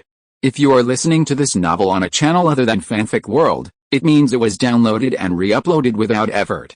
We warmly invite you to visit our channel, Fanfic World. There you will find the original version of this story and many other novels of various genres. We look forward to seeing you dive into a world of incredible novels. Chapter 412 Voyage. Paul's send-off banquet ended in high spirits. The next day, at dawn, the dock area was almost overflowing with people, not only residents of Fulham Harbor but also those from nearby villages and towns, all coming to join the festivities and bid farewell to the 3 exploration fleets. Fulham Harbor Mayor Theodore hired a band to play music on the dock, creating a lively atmosphere. After a solemn farewell to Paul and his men, the 3 commanders, Stanford, Glenn, and Nigel, boarded the gangplank of their respective ships. Then, their ships raised their sails and weighed anchor, moving from their berths amidst cheers from the shore, and sailed out to sea. Each of the 3 exploration teams had 3 ships, all newly built 3-masted sailing vessels, with a crew of over 150. Yes, with technological advancements, the influx of private capital, and the large-scale import of skilled craftsmen from Cape Bay, shipbuilding technology in the Northwest Bay was developing rapidly. 3-masted sailing ships, similar to galleons, had appeared in major shipyards. Longer and with greater carrying capacity, they were becoming the backbone of maritime trade. Judging from their appearance alone, the 3-masted sailing ships Paul equipped for the expedition were larger and sturdier than Columbus's Santa Maria and Magellan's Victoria. However, European sailing ships were developed through a gradual, solid technological accumulation, while Alda's current sailing ships were, in a sense, forced to be created by Paul. Whether they were sturdy enough and capable of crossing the ocean was truly unknown, not to mention the vastness of the world's oceans. Good luck to them. After silently praying for a while, Paul patted the resentful First Fleet commander, Quake, and prepared to leave the dock. You should have given such a dangerous mission to the Navy, not those rookies, Quirk complained to Paul. He recalled his glorious voyage in 1990, when he sailed the southern to Cape Bay to open up maritime trade routes.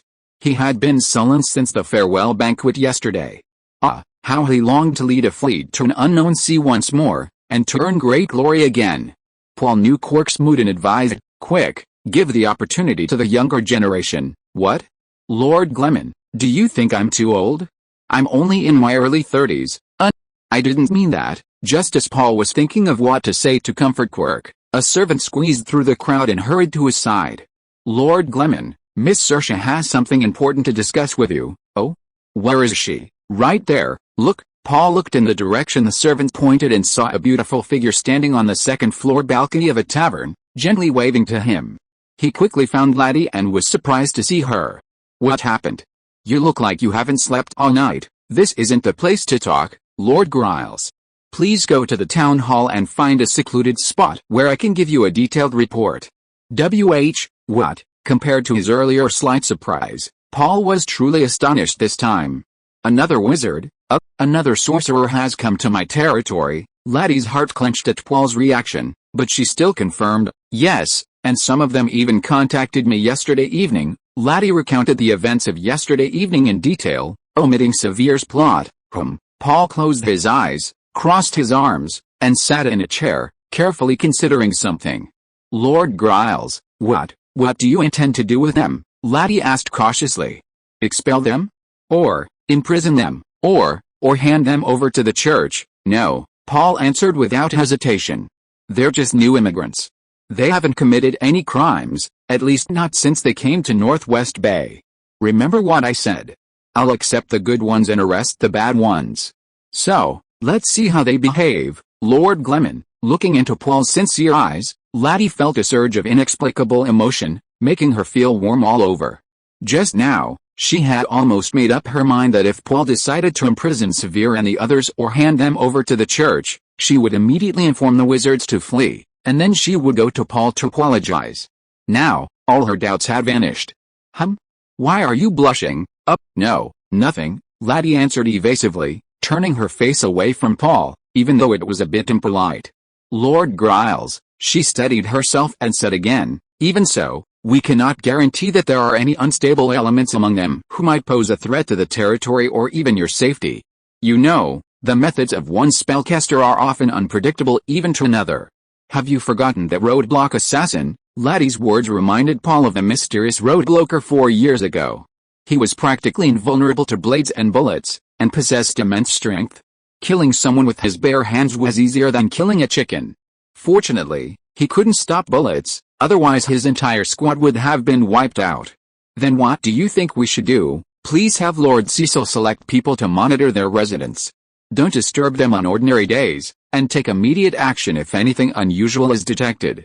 As for me, even if I'm very busy, please allow me to see them once a day. This isn't a long-term solution. Paul waved his hand. According to them, they fled from Horn Bay, so they're definitely very sensitive to everything around them. What if they think we're going to harm them and take drastic action? That's true. Laddie was conflicted. Should she reveal Severe's conspiracy to Paul? Lord Giles, I'm very sorry. Just as Laddie made up her mind to reveal everything, Paul suddenly slammed his fist on the table. How about this? Let's go see them. What? Go see them and clear everything up? Paul explained. The current situation is that they can't judge whether we will harm them, and we can't judge whether they will harm us, and then they can't judge whether we will. I'm getting myself confused, but anyway, this forms, well, how should I put it? Let's call it a chain of suspicion. Luckily, we're all human, we all speak languages we can understand, and we're not separated by millions of light years. If we were really separated by millions of light years, I wouldn't be worried. Laddie was a little confused. What was Lord Giles talking about? What chain of suspicion? What light years? But the beginning was easy to understand. Go see them and clear everything up. That's indeed the simplest and most effective method. I'm very sorry, the name of Count Larnaca in a previous chapter was wrong. It should be Price Parker, not Maltz Kent. Thanks to Warship, Conqueror, for pointing it out. Chapter 413 Open and Frank. A soft knock came at the door, and everyone cleaning inside stopped what they were doing. Sevia frowned. They were newcomers to the city and had no connections in Franklinport. Who could it be? Could it be McKinley? Signaling for everyone to prepare, Sevia cautiously approached the door and gently opened it. It's you? The person standing there surprised her slightly. It was the Blue Witch, Lady Sisha, whom she had met just yesterday. It's me, and not just me. Sevia immediately looked behind her, and the person standing behind Sisha made her heart leap into her throat. It was the local lord and his guards. She had seen Paul at the opening ceremony of the customs union, so she recognized him. You actually followed me, and you really betrayed me. Fear and anger instantly filled Sevia's mind. Besides being confronted by the local lord, her fear stemmed from another reason. She had been completely unaware of the Blue Witch's surveillance. The atmosphere instantly tensed, and Severe's companions behind her began making various hand gestures or muttering something under their breath. Seeing this, Paul's guards immediately drew their muskets and pointed them at Severe and the others. Of course, the wizards, newly arrived at the Northwest Bay, didn't understand the meaning behind this. Hell, don't put it so harshly, Mrs. Stinney. Paul, standing behind Laddie, suddenly spoke up at this tense moment. I've come to visit you, nothing more. Please lower your guard. He tried his best to appear friendly. Look, I've come personally as a lord, doesn't that show my sincerity? Hearing this, Severe's tightly furrowed brows relaxed slightly, and she waved for her companions to stop. Paul's guards also put away their muskets. Their muskets were already loaded with ammunition. The wizards were unaware that they had just taken a stroll at the gates of hell. Sylvia stepped aside at the doorway, gesturing for them to enter. Please come in, Your Majesty. Laddie entered first, followed by Paul and his guards. Paul sat down at a round table, Laddie standing beside him. He extended his hands. First, I must state that I welcome talents like you to the Northwest Bay, alchemists. Sylvia remained unmoved, staring at Paul as if trying to discern sincerity in his eyes. I know you've just endured hardship in Horn Bay, and are therefore distrustful of everything around you. This will take time to heal, Paul continued, to build trust between us from scratch. I assure you that as long as you abide by the laws here and pay your taxes on time, I will treat you like ordinary people and will not give you any special treatment. Sylvia understood Paul's meaning. He wouldn't kill or expel them, but he also wouldn't treat them like some nobles obsessed with mysticism. That's fine too. Now my companions and I can live peacefully. As for the suggestion I made with the Blue Witch that day, it was just a spur-of-the-moment thing. Thank you, Lord Giles. I swear to you now, I will abide by your laws and not do anything out of line. Sylvia bowed to Paul. Anyway, she'd already made a similar vow to Lady Sisha, so repeating it to this lord wouldn't make much difference.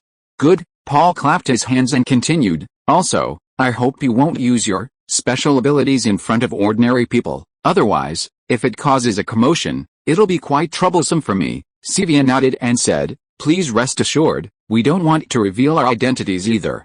Paul said somewhat awkwardly, that's good.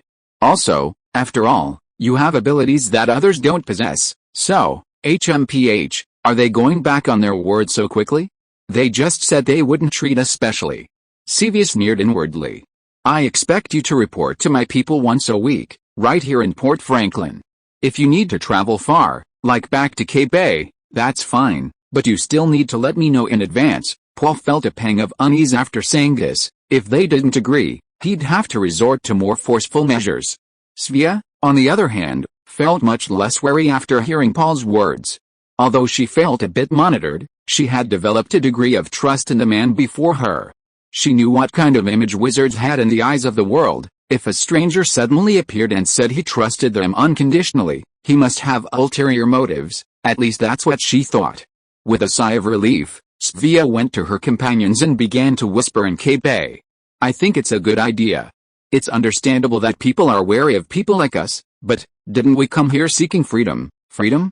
Are you willing to go elsewhere and continue living that kind of life of constant fear and uncertainty? Yes, sacrificing some freedom for a stable life seems worthwhile. After a lively discussion, the companions finally agreed to Paul's plan. Sylvia returned to Paul's side.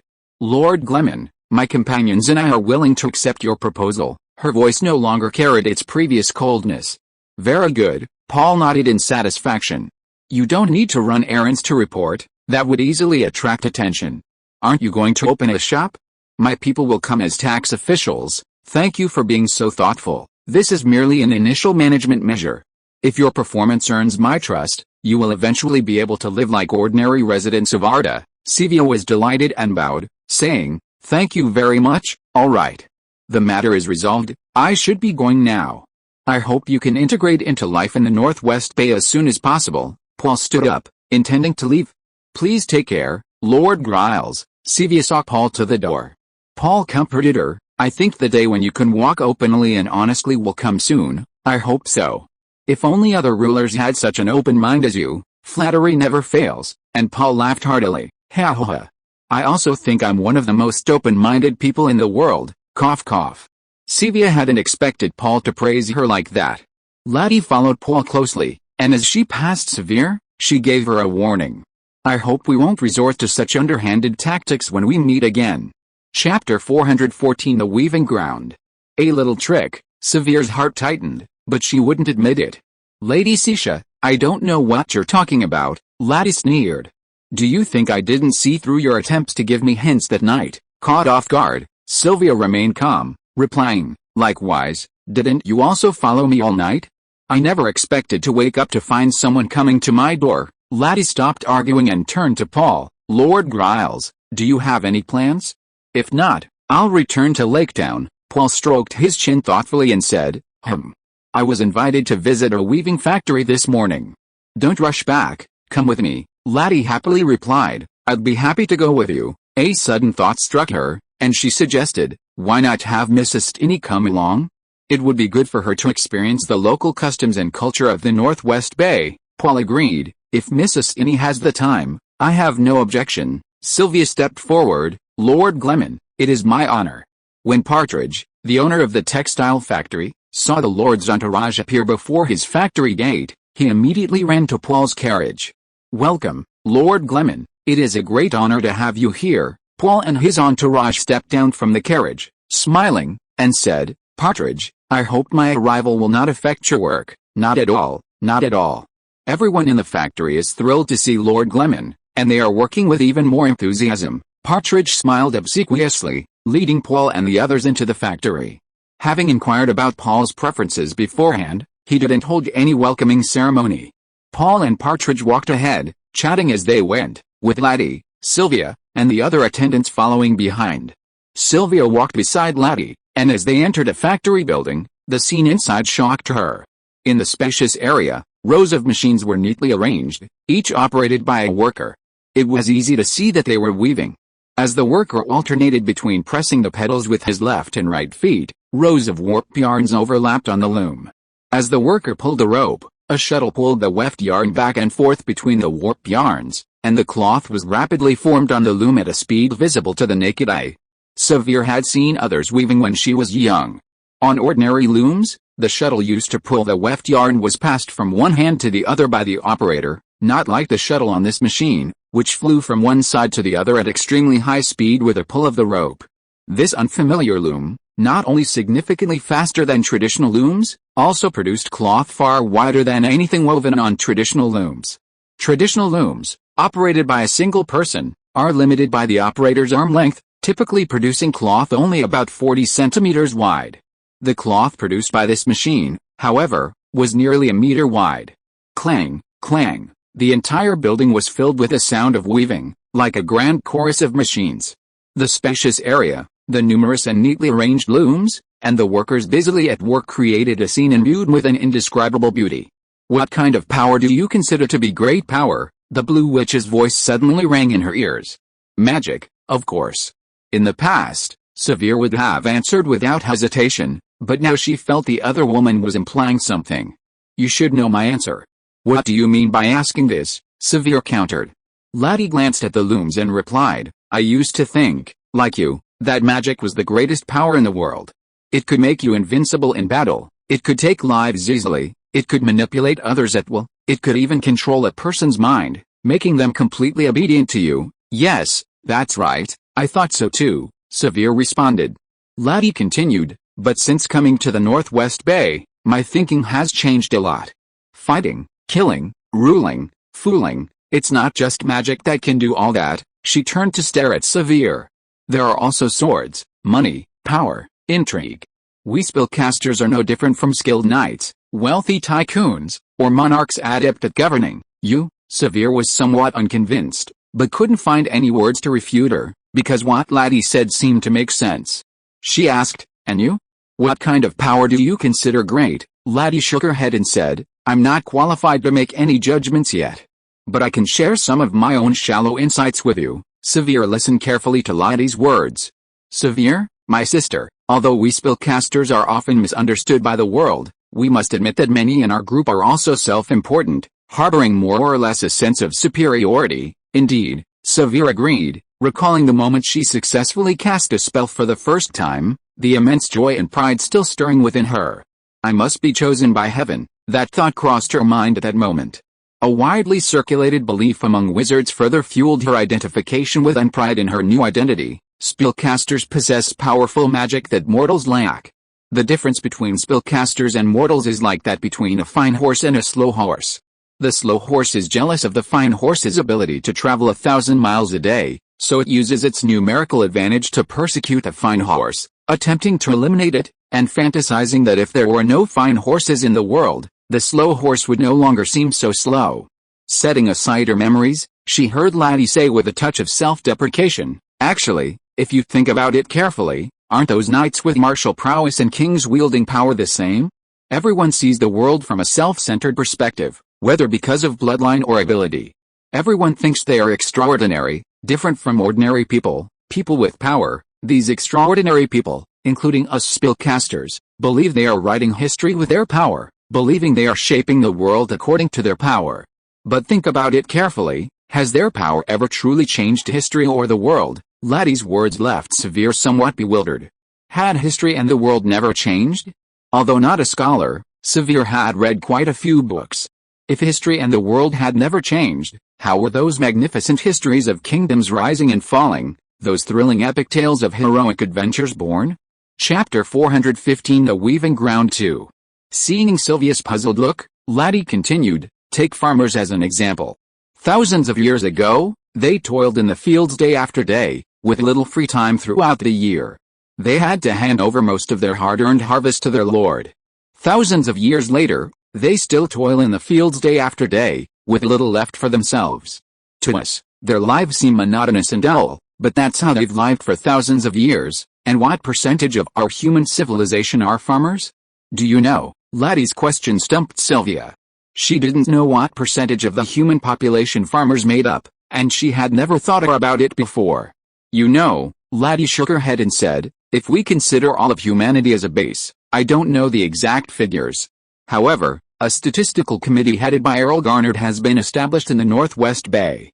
Recently, they gave a rough estimate for the Northwest Bay region. Farmers, or rather, the agricultural population, make up more than 90% of the total population.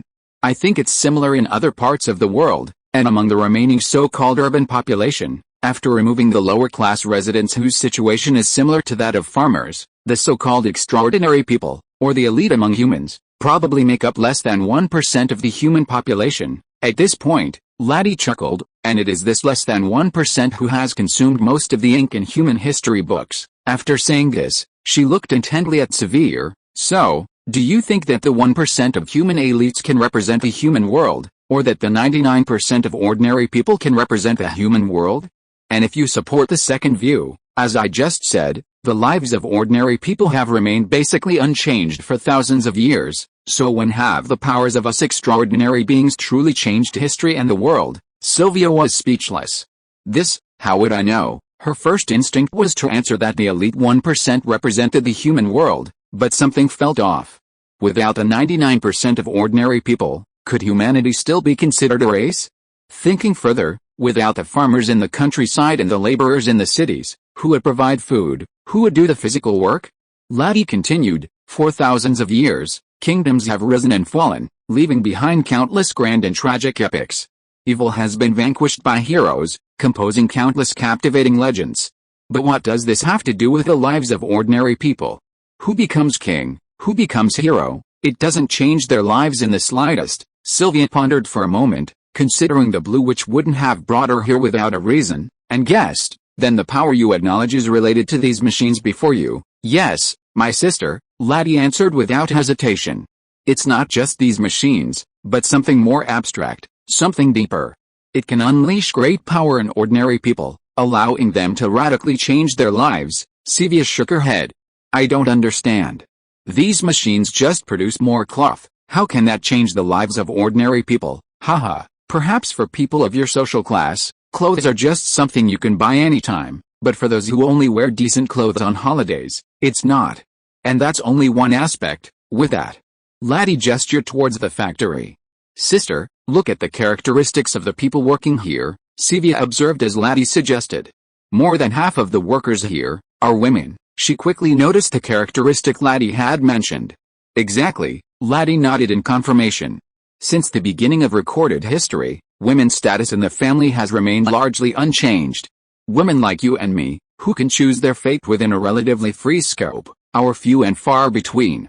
The reason is simply that in this era that relies mainly on physical labor, due to physiological limitations, the wealth created by individual women is far less than that created by men. Although women were the main force in textile production in the past, due to the inefficiency of traditional looms and the family-based production model, the wages they earned after a whole day's hard work were still far less than the wages their husbands earned by going out to farm or work. But now it's different. Because of the advent of this new type of loom, the wealth they can create is 10 times greater than before, and the wages they receive have also greatly increased. With this comes an increase in their voice and status in the family, forcing men to consider this question before raising their fists against their wives. Their wives can support themselves without relying on them. This is truly the first time in history that I know of. After careful consideration, Sevier had to admit this. Exactly. If new technologies like these, which can multiply labor efficiency, become widespread, their impact on humanity will be far greater in breadth and depth than any heroic adventure or spellcasting. Laddie spoke of this significance while glancing at Paul's retreating figure. All of this was brought about by that man. My sister, Lord Griles once told me that events that truly have a profound impact on history are often seen as insignificant by people at the time.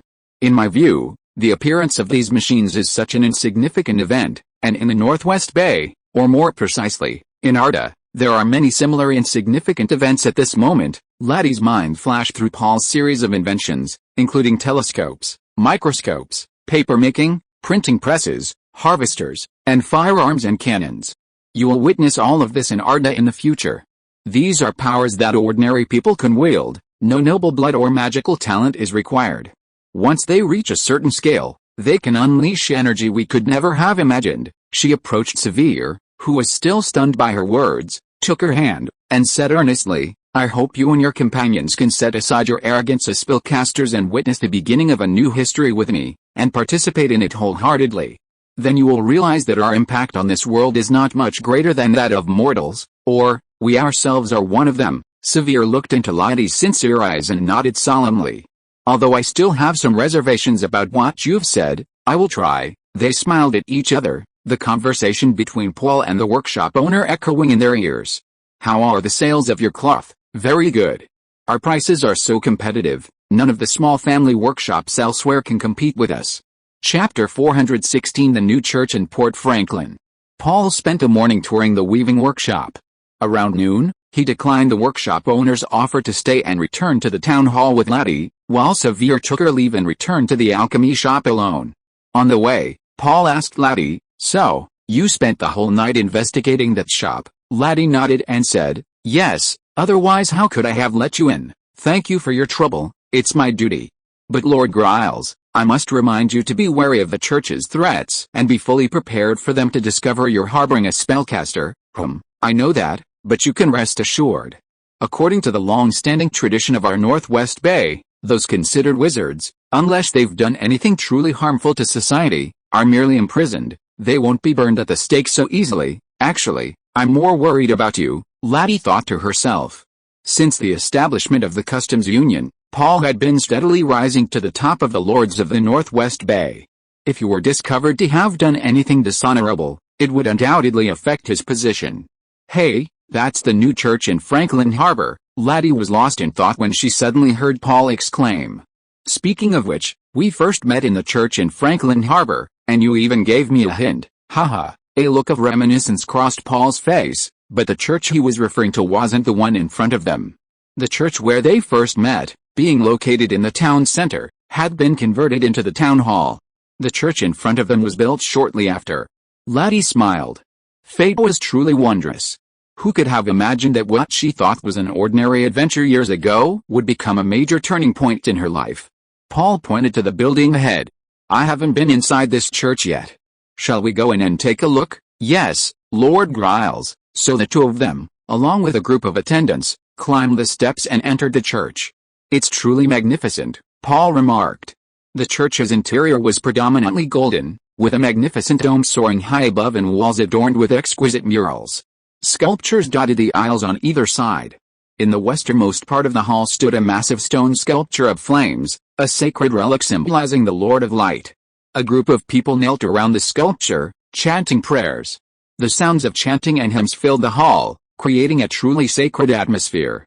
In contrast, the old church from a few years ago could only be described as shabby. It seemed the prosperity of the Northwest Bay in recent years had benefited the church considerably. A clergyman nearby, seeing this group enter without praying before the relics or donating, merely wandering around and occasionally interrogating believers, felt a slight displeasure. He immediately recognized Paul as the leader. Judging from the large group, Paul was probably someone of high status, so he didn't want to cause trouble. He quickly ran to Paul's side, smiling, and said, Sir, what brings you to the church? Please don't disturb others. Who is in charge here? It's Lord Violet. Hearing Paul's question, the deacon grew even more displeased, sensing a subtle condescension in the deacon's tone. Oh? It's him again. Then I'd like to see Father Violet. Paul made his request. He vaguely remembered the priest's appearance. The priest had visited him before coming to Franklin Port to take over the church.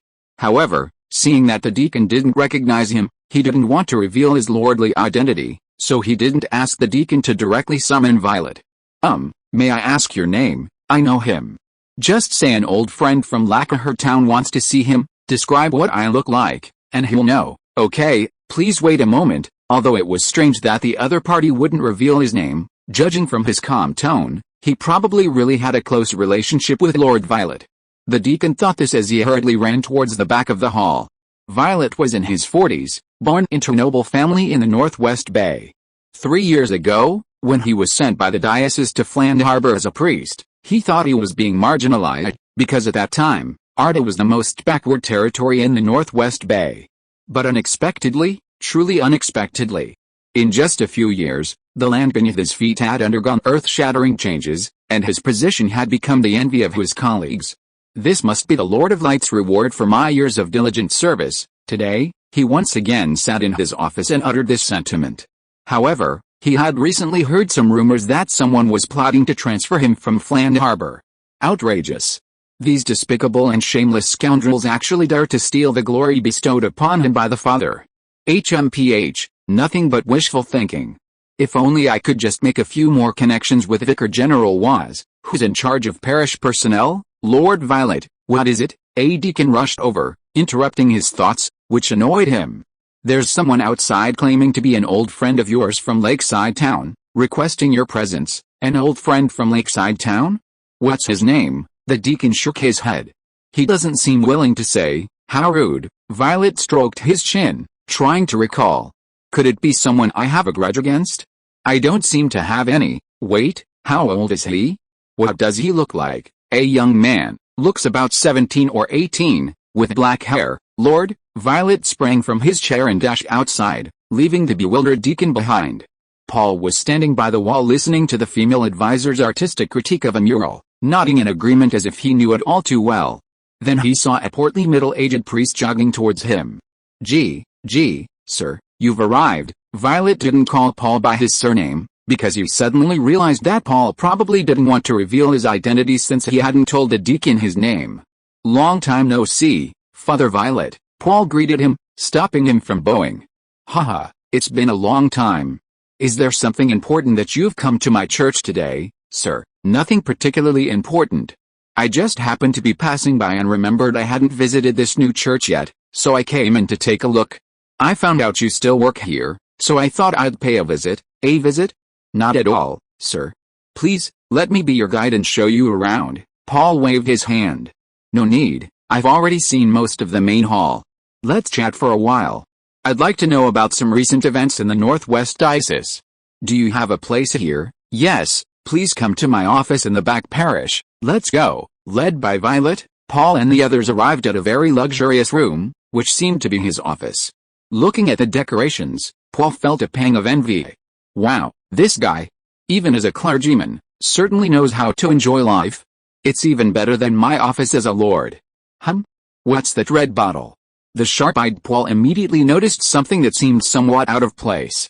Violet saw Paul staring blankly at something on his table and knew something was wrong. He hurriedly put it away. Father, sir, that's, seeing the priest's bewildered expression, Paul chuckled inwardly and put on a teasing look. Paul tilted his head slightly and asked with a smile, fermented grape juice? Chapter 417 Violet.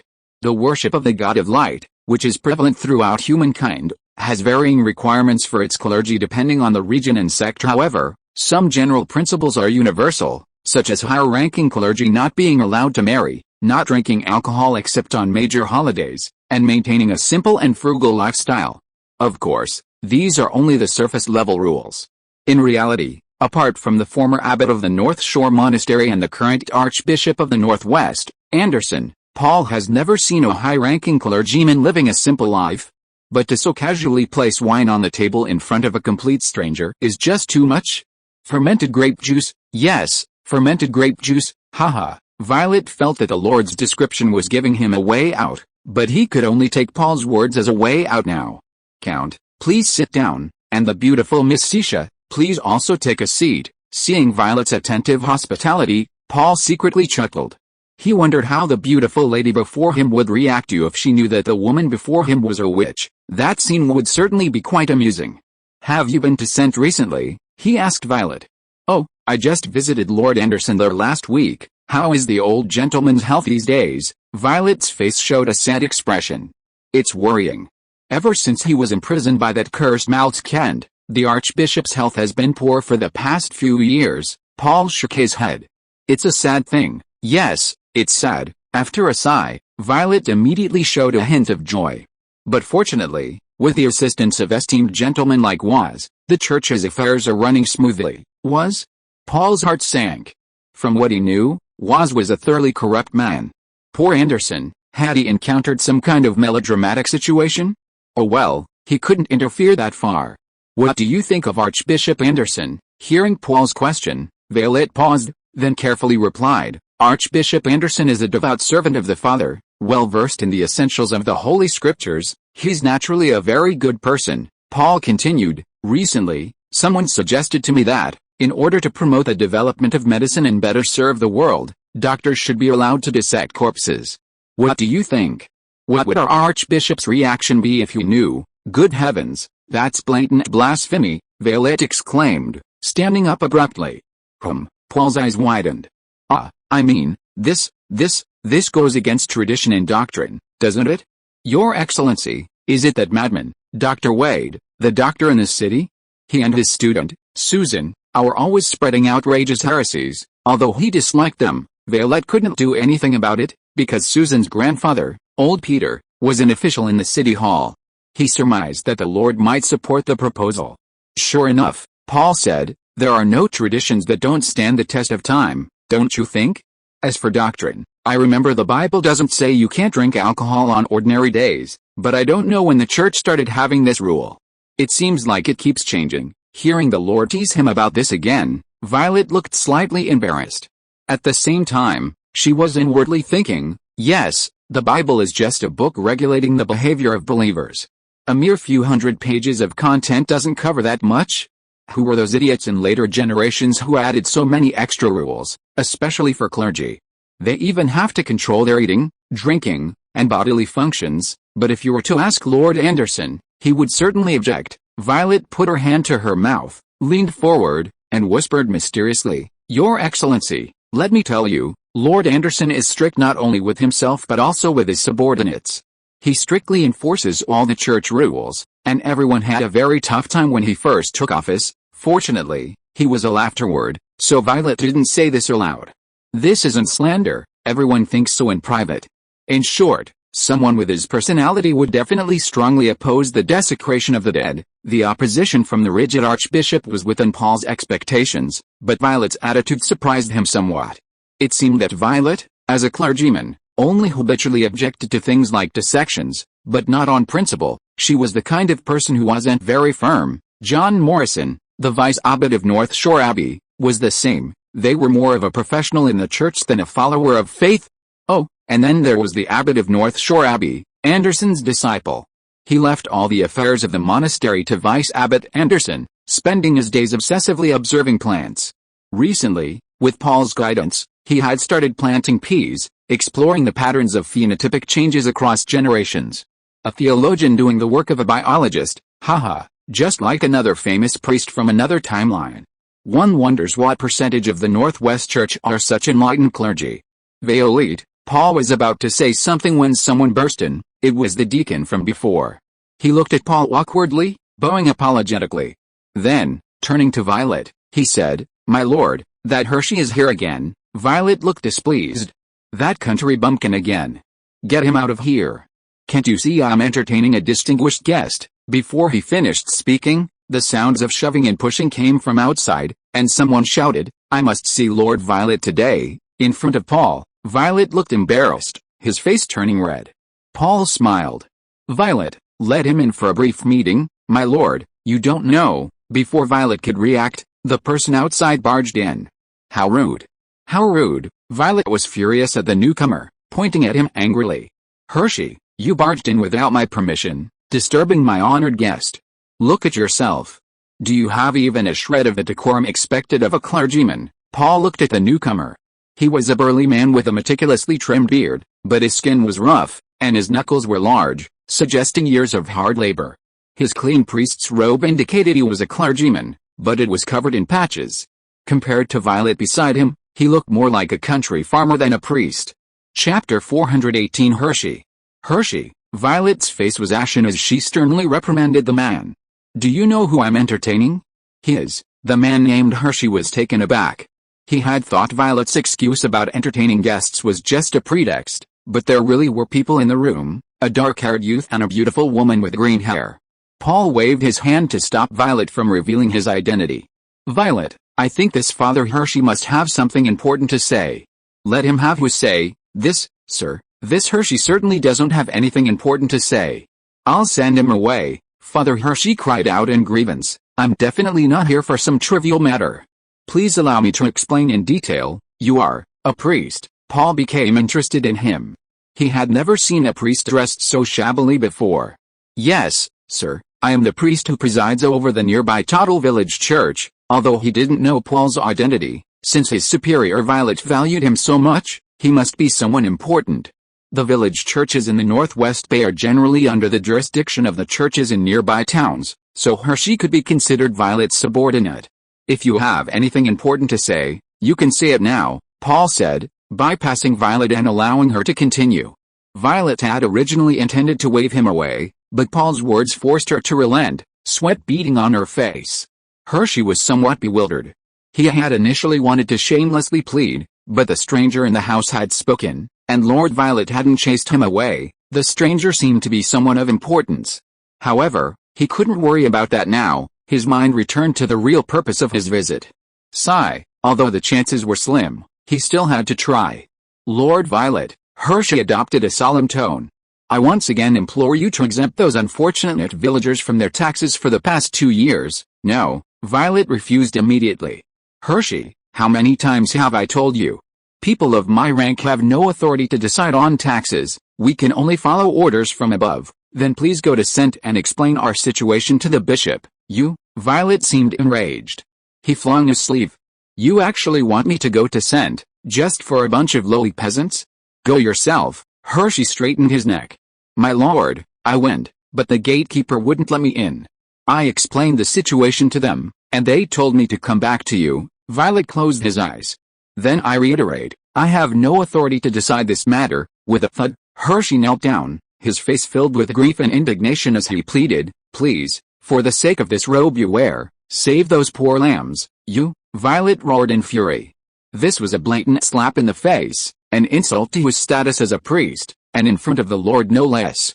He could have gone to Sent to plead for Totter Village, but that would certainly damage his image in the eyes of his superiors, so he decided against it.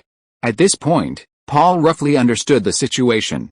He guessed that the villagers of Totter were unable to pay the church's tithe, and Father Hershey had come to Violet to intercede for them, but unfortunately, he had been refused.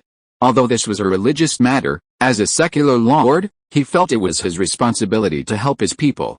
So he asked Hershey, which village are you from, my lord? I'm from the church in Totter Village. But it's the only church in the surrounding villages. Is the harvest bad in your area? Hershey looked troubled and said, it's not that the harvest is bad, but the war with Emden 2 years ago left several families without able-bodied members, and the remaining elderly, children, and widows are struggling. What did you say? Paul sensed something was wrong and immediately stood up. Laddie, who had been silent since entering the room, said, if I remember correctly, the Lord provides generous compensation to the families of those who die in the war. Even if they can't support them for life, surely they can't be struggling after only 2 years. Madam, the green-haired beauty's sudden question made Hershey uneasy. He hesitated for a moment before saying, the Lord did indeed provide them with compensation, but that's actually the cause of their series of misfortunes. Violet suddenly spoke up. Hershey, let's stop here for today. I'll find time to discuss this properly with you. No, Violet, let him continue. I'll stay here and listen to Father Hershey explain things clearly. Please be quiet for now. Paul's face showed a hint of excitement. Please speak. Why did the Lord's compensation bring them misfortune? Yes, sir. Violet had no choice but to remain silent. Hershey was increasingly surprised by the young man's identity. He could silence the high and mighty Violet with just a few words. What was his identity? Could this be the real opportunity to save the villagers from their plight? Wait, a black-haired young man, accompanied by a beautiful green-haired woman, could it be? Oh dear, Hershey, how could you be so foolish? You didn't even think of this when you came in. So, should she tell the truth? The village priest hesitated. Wasn't everyone saying this lord was the one standing behind them? But his reaction didn't seem like the legend. My lord. The priest, who had been so passionate just moments before, was now extremely conflicted. Hershey, Paul glared at him. Look me in the eyes. What are you worried about? You just asked Violet for a tax reduction, which shows you're a kind man, but are you only kind, and cowardly as a mouse? No, my lord. Provoked by Paul, the priest suddenly raised his head, his eyes wide open. I'll tell you the truth now." Ignoring Violet's frantic winks, he continued to Paul, "If you had given them money as compensation, perhaps things wouldn't have turned out this way. But you gave them land, good land that could produce grain year after year. That's what attracted the covetous eyes of those with ulterior motives." As Hershey spoke rapidly, Paul heard a cliched yet blood pressure raising story. "But others were one thing, that's just how the world is, but this time the victims were the families of those soldiers who died fighting and dying. How dare they? How dare they?" "I understand, Hershey." Paul plopped down in his chair, letting out a long sigh. "Violette." "Yes, sir." The priest from Port Fulton quickly stepped forward. "I'll cover all the tithes for those Hershey mentioned." This," the priest was startled. "How can that be?" "I'll go to Cent to explain the situation and give you a satisfactory answer." "No, that's it." Paul made the decision in an unquestionable tone, then led Laddie out, leaving Violette and Hershey staring at each other. After a moment of silence, an angry shout came from inside. "You're just a priest from a small village church, why are you meddling? What if things get out of hand?" If you are listening to this novel on a channel other than Fanfic World, it means it was downloaded and re-uploaded without effort. We warmly invite you to visit our channel, Fanfic World. There you will find the original version of this story and many other novels of various genres. We look forward to seeing you dive into a world of incredible novels. Chapter 419 Territory Income.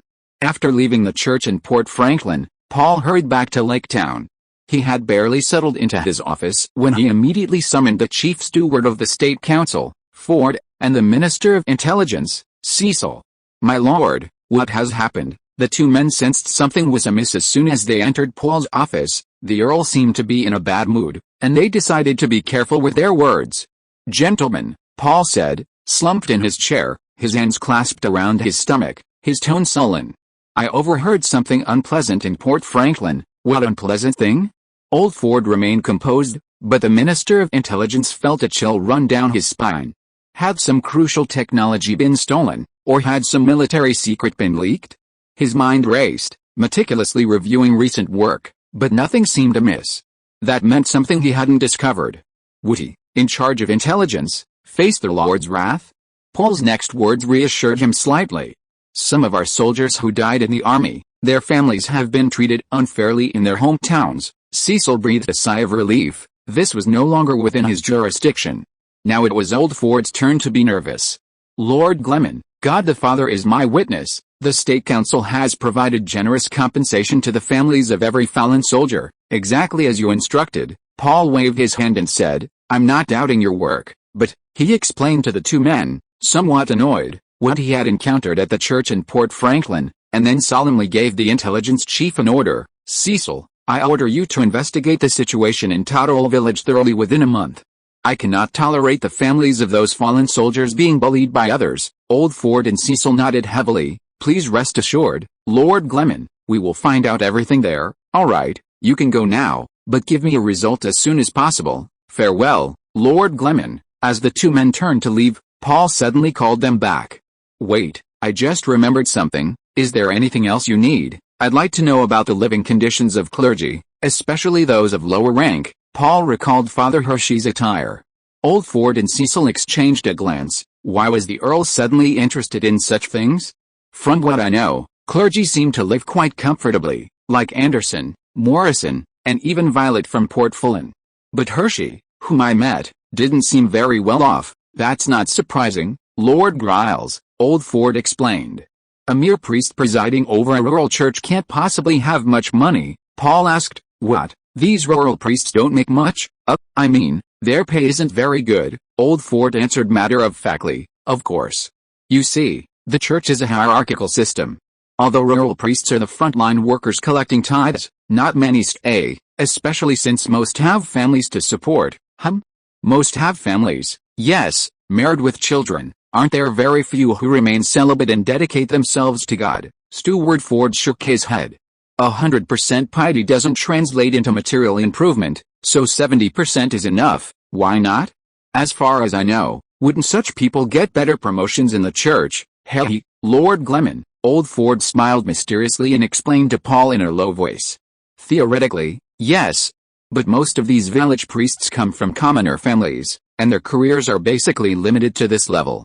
As for higher positions in the church, those wealthy families also have to arrange a good future for their second sons who have no inheritance rights, or their illegitimate children. For example, that Hershey you just met, as far as I know, comes from a noble family. Paul's mind raced. Perhaps these lower-ranking clergy were a force that could be won over? In that case, he looked at the intelligence chief. Cecil, I have another important task for you. Please give your orders, Lord Gleman. Secretly investigate the living standards of all clergy in our territory, roughly divided into upper, middle, and lower classes, and their respective proportions. The more detailed the information, the better. Cecil was stunned. What did the Earl want this information for? But he habitually agreed. The Earl must have his reasons. Paul then turned to Old Ford, the Grand Steward of the Council and head of the Treasury, and asked, how much do you predict our fiscal revenue will be next year? Old Ford recalled the data he had on hand and summarized, Lord Gleman, considering the taxes from Arda, Bardine, and Emden, as well as the various industries you entrusted to the Council for management, and converting all goods and currency into Aldo silver coins, I estimate it will reach around 120,000 silver coins? Paul stroked his chin thoughtfully. If the economic income generated from the various forests, farms, factories, mines, and shops that Paul left to the Gleman family were also included, it would be close to 250,000 Aldo silver coins. He recalled a post he'd seen in his previous life, estimating the income of rulers in medieval Western Europe. It converted the annual revenue of each ruler into Byzantine numisma. The annual income of the King of England in the first half of the 14th century was approximately 60,000 British pounds, equivalent to about 400,000 numisma. One numisma coin was roughly equivalent to 54 grams of silver. In this life, Aldo coins contained about 25 g of silver. Therefore, the annual income of the King of England at that time would have been over 860,000 Aldo coins. So, the wealth he, as an earl, could control annually was roughly a quarter of that of the King of England in the 14th century? The thought was quite exciting. Of course, Paul would need to consult with Melon Garnard, still the Lord of Byzantium, regarding the allocation and use of the taxes from Byzantium. However, Paul's sworn brother had always supported his decisions. Seeing Paul deep in thought, Old Ford and Cecil were somewhat puzzled. The Earl had first inquired about the living standards of the lower-ranking clergy, and then asked about the territory's financial revenue. What was he up to? The two of them simultaneously thought of one possibility. Could the Earl be planning to give money to those lower-ranking clergy? Haha, impossible. Would that be too much money to handle? They dismissed this absurd idea from their minds. After some research, I found that in the first half of the 14th century, the annual income of the English king was 60,000 British pounds, while an English earl's guaranteed annual income was 1,000 British pounds, and the wealthiest Earl of Lancaster earned as much as 12,000 British pounds, roughly one-fifth of the king's income. At that time, 1 pound contained 279.936 grams of silver. The protagonist, already possessing an earldom, also controlled Bardine and annexed Emden, a territory far larger than a typical earldom.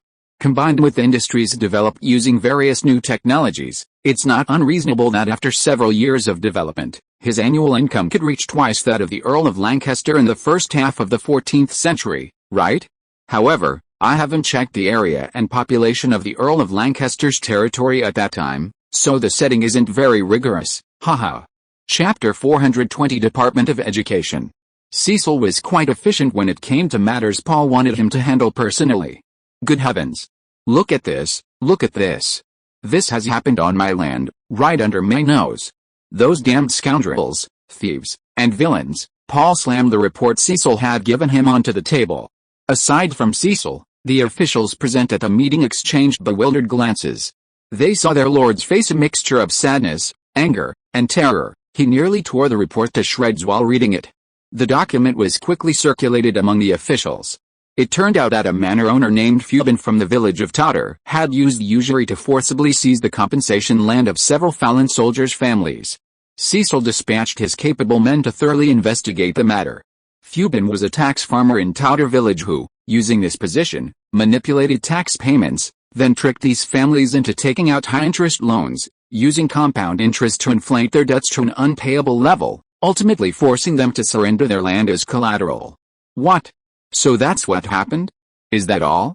Is it really necessary? This was the thought in the minds of most people accustomed to the everyday scenes of this world. But this is truly outrageous, Your Excellency. This Fubin is no human being, let alone a gentleman. The gods will punish him. Everyone present was filled with righteous indignation. Seeing his officials standing on the same side as him, Paul felt a little better. Why don't these victimized families appeal to our local government officials? Paul looked at Old Ford, the chief executive of the council. This, cough, Old Ford shuddered. Lord Gleman, we still have too few people.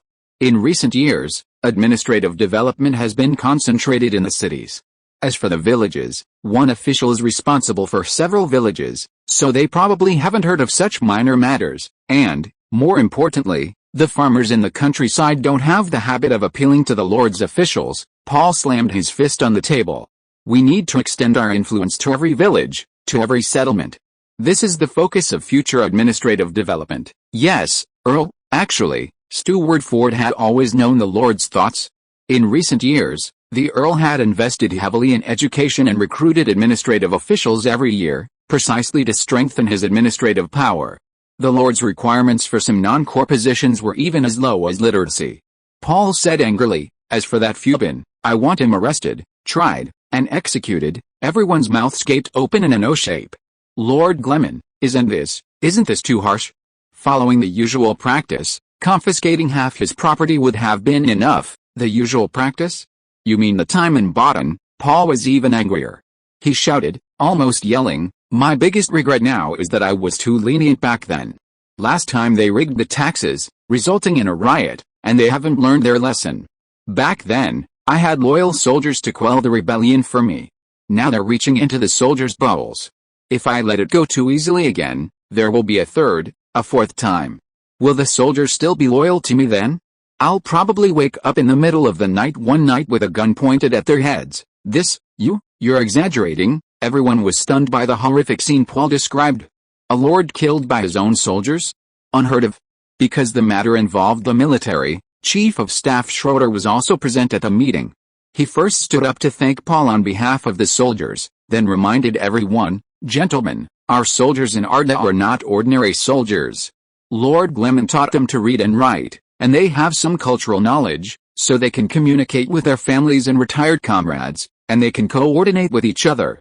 Crucially, they have weapons that can take down fully armed knights with a flick of their fingers, and years of training in combat skills have given them a courage that their counterparts elsewhere lack. Therefore, Lord Gleman's concerns are not alarmist. If our army falls into chaos, it will be a huge problem. Ruth Hayden, the head of the Public Security Department, stood up abruptly. Lord Gleman, the police force is willing to serve you. Please allow me to personally lead a team to Tuttle to apprehend this Fubin. Since the Public Security Department expanded the police force, it hadn't handled any major cases, and he was determined to make a good impression this time. Alright, then you'll be in charge of bringing that bastard to Lake Town. I want to put him on trial in front of the soldiers. Paul had initially considered sending troops to Totter to let the soldiers vent their anger, but Hayden's volunteering made him change his mind. This matter should indeed be handled by the police. The army should be used to defend against external enemies, and shouldn't be involved in too much domestic affairs. With the matter settled, Paul raised another matter that concerned him greatly. Cecil's words just now reminded me that our soldiers are indeed not ordinary soldiers, so we cannot treat them lightly like in other territories. We must keep a close eye on their thoughts and feelings. So I have an idea. The officials feigned attentive listening, awaiting the Earl's explanation. I want to establish a fourth department for the army, in addition to the general staff, the equipment department, and the logistics department, the training department. A training department? Everyone was confused. What did that do? It sounded like it was responsible for education, but such matters were already being handled by military commanders at all levels. Paul explained his plan. From now on, the Army's cultural and educational activities will be handled by the training department. This department will station its own officers, let's call them instructors for now, at every level of the Army. Besides educating soldiers, instructors will also have an important task. They must constantly understand the soldiers' thoughts and feelings, prevent any mutiny within their units, and be absolutely loyal to their commander, that is, me. Oh, that makes sense, everyone understood. Then Paul changed the subject. The training department will implement a vertical management system. Instructors at each level will be on the same level as the military commanders of their units, reporting only to the instructor at their next higher level. The Minister of Training will report directly to me. Huh? Doesn't that imply surveillance? The crowd looked somewhat awkwardly at Chief of Staff Schroeder, who also looked embarrassed. Was the Count worried about the Army's loyalty? Chapter 421 Circuit Courts and Death Penalty Review. Seeing everyone's attention focused on him, Schroeder immediately stood up and saluted. The Army will resolutely obey your decision. Very good. Paul was satisfied with Schroeder's reaction. In fact, the Army already had several layers of protection. For example, the Equipment Department and Logistics Department were not subordinate to the General Staff and were directly responsible to Paul. In particular, the Army's salaries were paid directly to personnel at all levels by the Logistics Department, without going through the military commanders at each level. However, Paul felt that it would be better to add another layer of protection. Schroeder asked, Lord Gleman, if the instructor and the military commander disagree on marching and fighting, he felt that some things needed to be clarified. Paul replied, Don't worry, I will not let an amateur command an expert. Marching and fighting are still the responsibility of the military commander. The instructor only has the authority to provide staff advice in this regard. Your Excellency is wise. Schroeder felt relieved. Thomas slowly made his way through the dimly lit corridors of the Lord's castle. It was nearly 5 p.m., and he had been preparing to end his day's work and go home when he suddenly received a summons from Earl Gleman. As the chief judge, he dared not delay and hurried to the castle. Arriving at the Earl's office, after being announced by his secretary, Mr. Bernard Wood Francis, Thomas slowly entered. He saw that his lord was not sitting behind his desk as usual, but rather slumped in a corner armchair. The Earl propped his head up with his right arm, his elbow resting on the armrest. The setting sun's rays streamed through the window onto the floor in front of him, but the Earl himself was entirely in shadow, making it impossible to see his face. Thomas sensed that the Earl's spirits were low, and he appeared somewhat dejected. He silently reminded himself to be careful with his words. My lord, Thomas has come at your summons. Please sit. Yes, the chief judge sat down not far from Paul.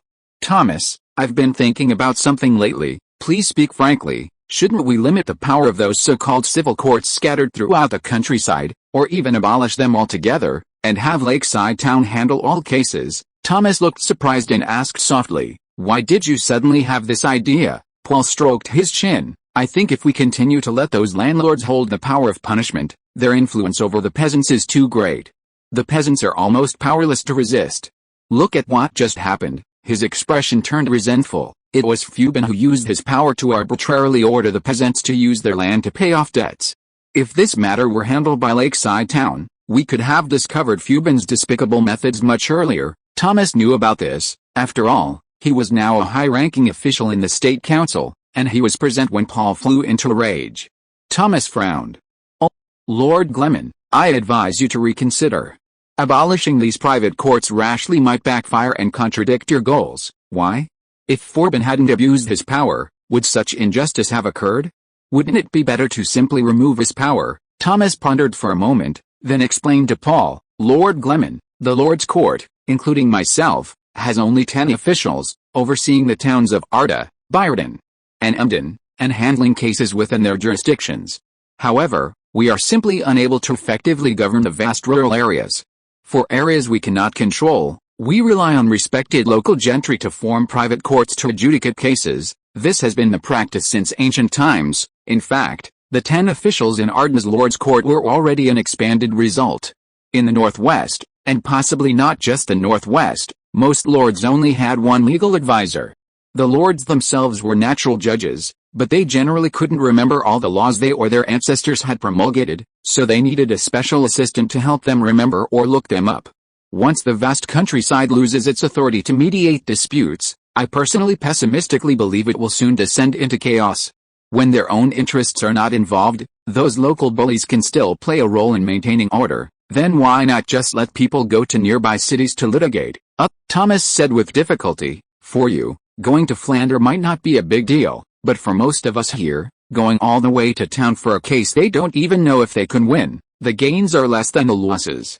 Perhaps, this will make them prefer to settle things privately. Hearing Thomas's words, Paul covered his head in frustration. Isn't there any better way? After a moment of silence in the room, Paul suddenly sat up straight. Very well, Thomas. Paul looked at the Chief Justice with a very serious expression, causing Thomas to stiffen as well. I want to increase the number of our judges, and the Lord's Court will be separated from the Council of State and become a separate system. You mean, did I hear that right? Thomas's breathing quickened. Did that mean he would be on par with the two bigwigs, Old Ford and Schroeder? You heard me right.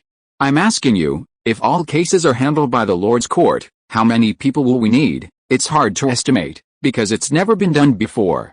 And, Lord Gleman, I must remind you that a qualified judge may not be like your ordinary government officials who only need to be literate in arithmetic.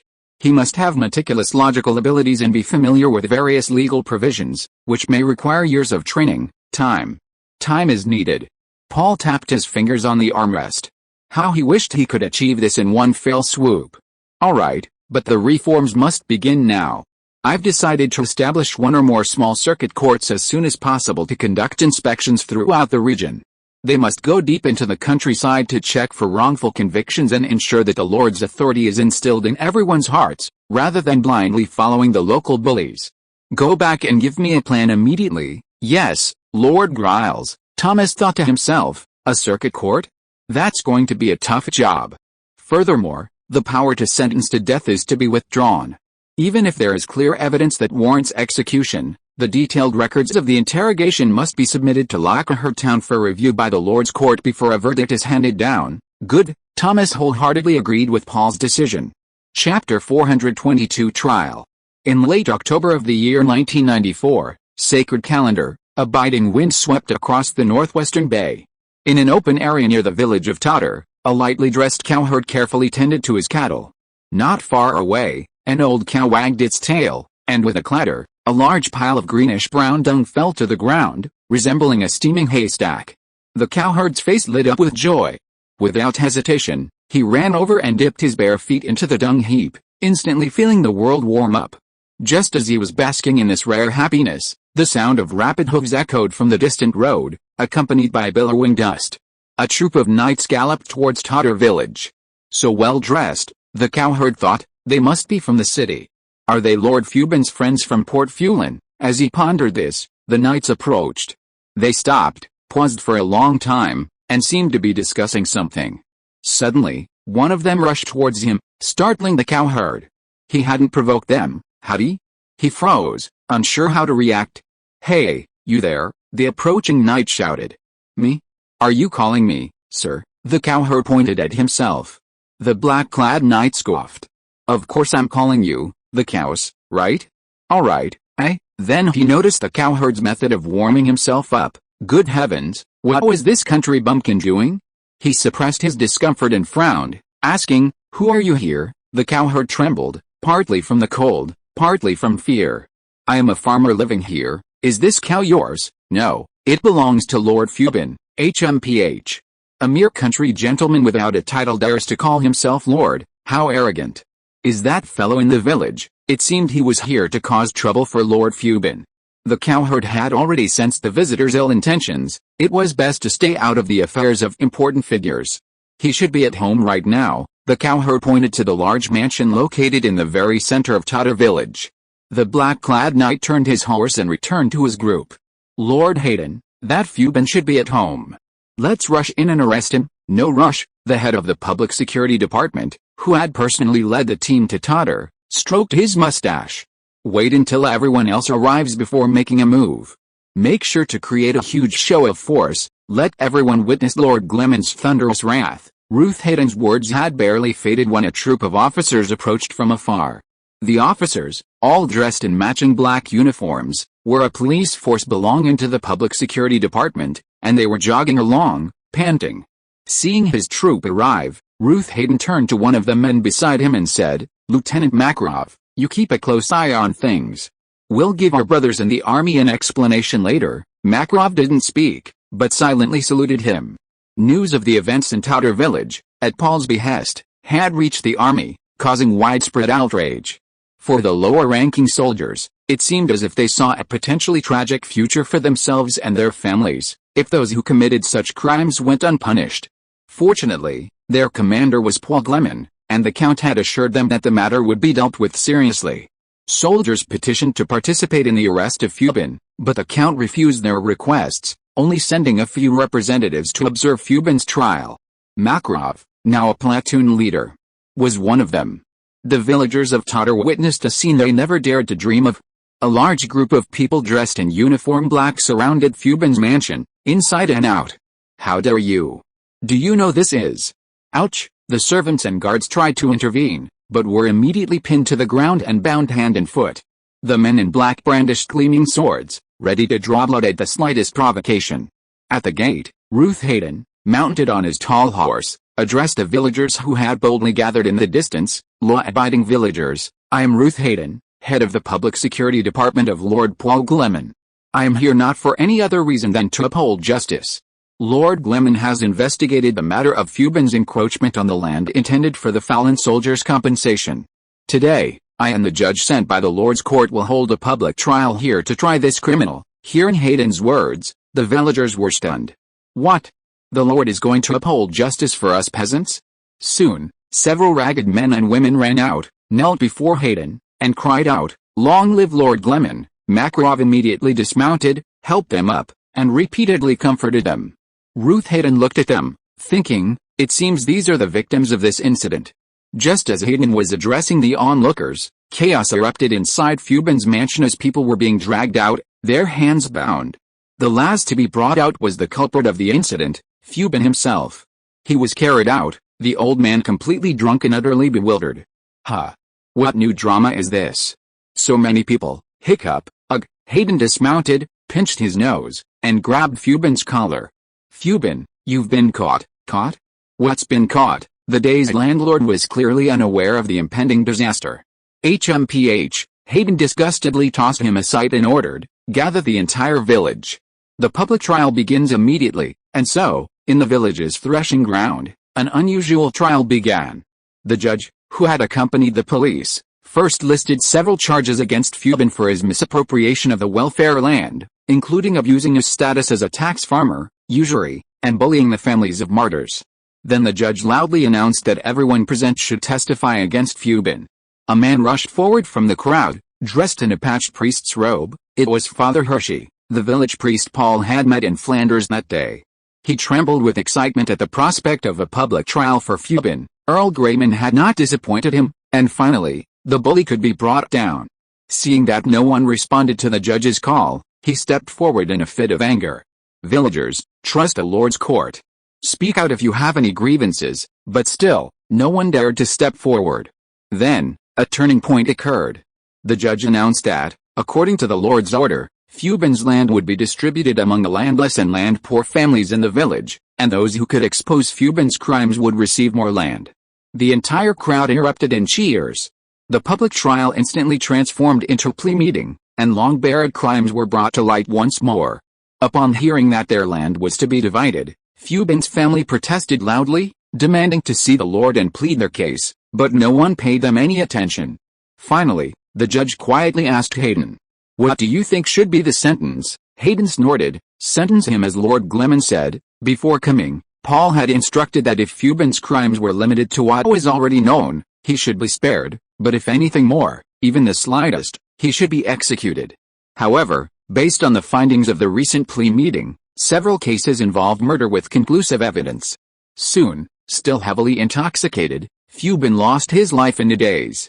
Perhaps he sobered up the moment the noose was placed around his neck, but it was too late. In fact, it had been long since. Several of Fubin's henchmen, all with murder on their hands, were also executed.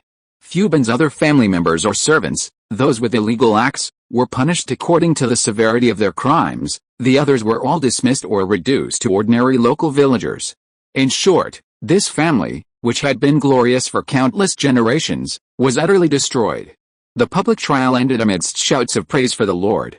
After Hayden announced the establishment of the circuit court, the long-awaited land distribution began. However, this process wouldn't be completed in a day or two. Lakeshire would send a group of capable officials to investigate Fubin's assets and oversee their distribution. News of the Fubin clan's annihilation spread like wildfire throughout Arda and even to other territories. Chapter 423, A letter from hometown. Thank you, sir. Kevin thanked the merchant-looking man in front of him with gratitude, and took out a handful of copper coins from his pocket. "You must be tired from your journey, please accept this small token." "Not at all, not at all. I was just delivering a letter along the way, how could I accept money? We both come from the Northwest Bay, and it's only right to help each other in a foreign land." The merchant-looking man repeatedly declined, but in the end, he couldn't resist Kevin's insistence and accepted the money. After the man took his leave, Kevin watched his retreating figure and chuckled to himself, maybe he really didn't care about those copper coins. From the previous introduction, Kevin learned that the man had come to the capital of Gabella to sell porcelain. That was an incredibly lucrative business. Porcelain from Kevin's hometown, the Northwest Bay of the Kingdom of Waldo, had become very popular in Gabella's upper class in recent years. Nobles and the wealthy loved this exquisite new item and rushed to buy it to decorate their homes. Initially, porcelain was brought to Gabella by merchants from Horn Bay through entrepot trade. Later, with the gradual prosperity of ocean trade in the Northwest Bay and the booming development of shipbuilding, a large number of older merchants brought porcelain to Gabella themselves. Besides sailing south by sea and then sailing east around Horn Bay to reach Gabella, some also traveled through the Naridan corridor in northeastern Alder, driving camels across the vast desert to trade north of Gabella. However, due to the convenience of sea transport, sea routes were generally the most common. The letter Kevin received today was brought by an Alder merchant. Of course, the merchants brought not only porcelain, but also many other goods, such as beautifully printed books, bundles of lightweight paper, inexpensive iron tools, and incredibly cheap cloth, all of which were very popular. His lord must have made a fortune by now, right? After all, these new things were all related to him, especially the method of porcelain making, which was unique in the world and had never been made public even after the patent law was enacted. Kevin's mind conjured up an image of Paul Gleman, a nouveau riche, bathing amidst piles of gold coins. Although a long time had passed since the Salt Village uprising, and Kevin had even been pardoned, he still harbored resentment towards his lord. Paul carefully carried the letter home back to his room, opening the envelope as if it were a priceless treasure. It was indeed precious. The journey from the Northwest Bay to the capital of Gabella would take months at sea, during which anything could happen. Inside were 2 letters. Oh, it seemed his parents had a lot to say. But he quickly discovered that they were actually written by 2 different people.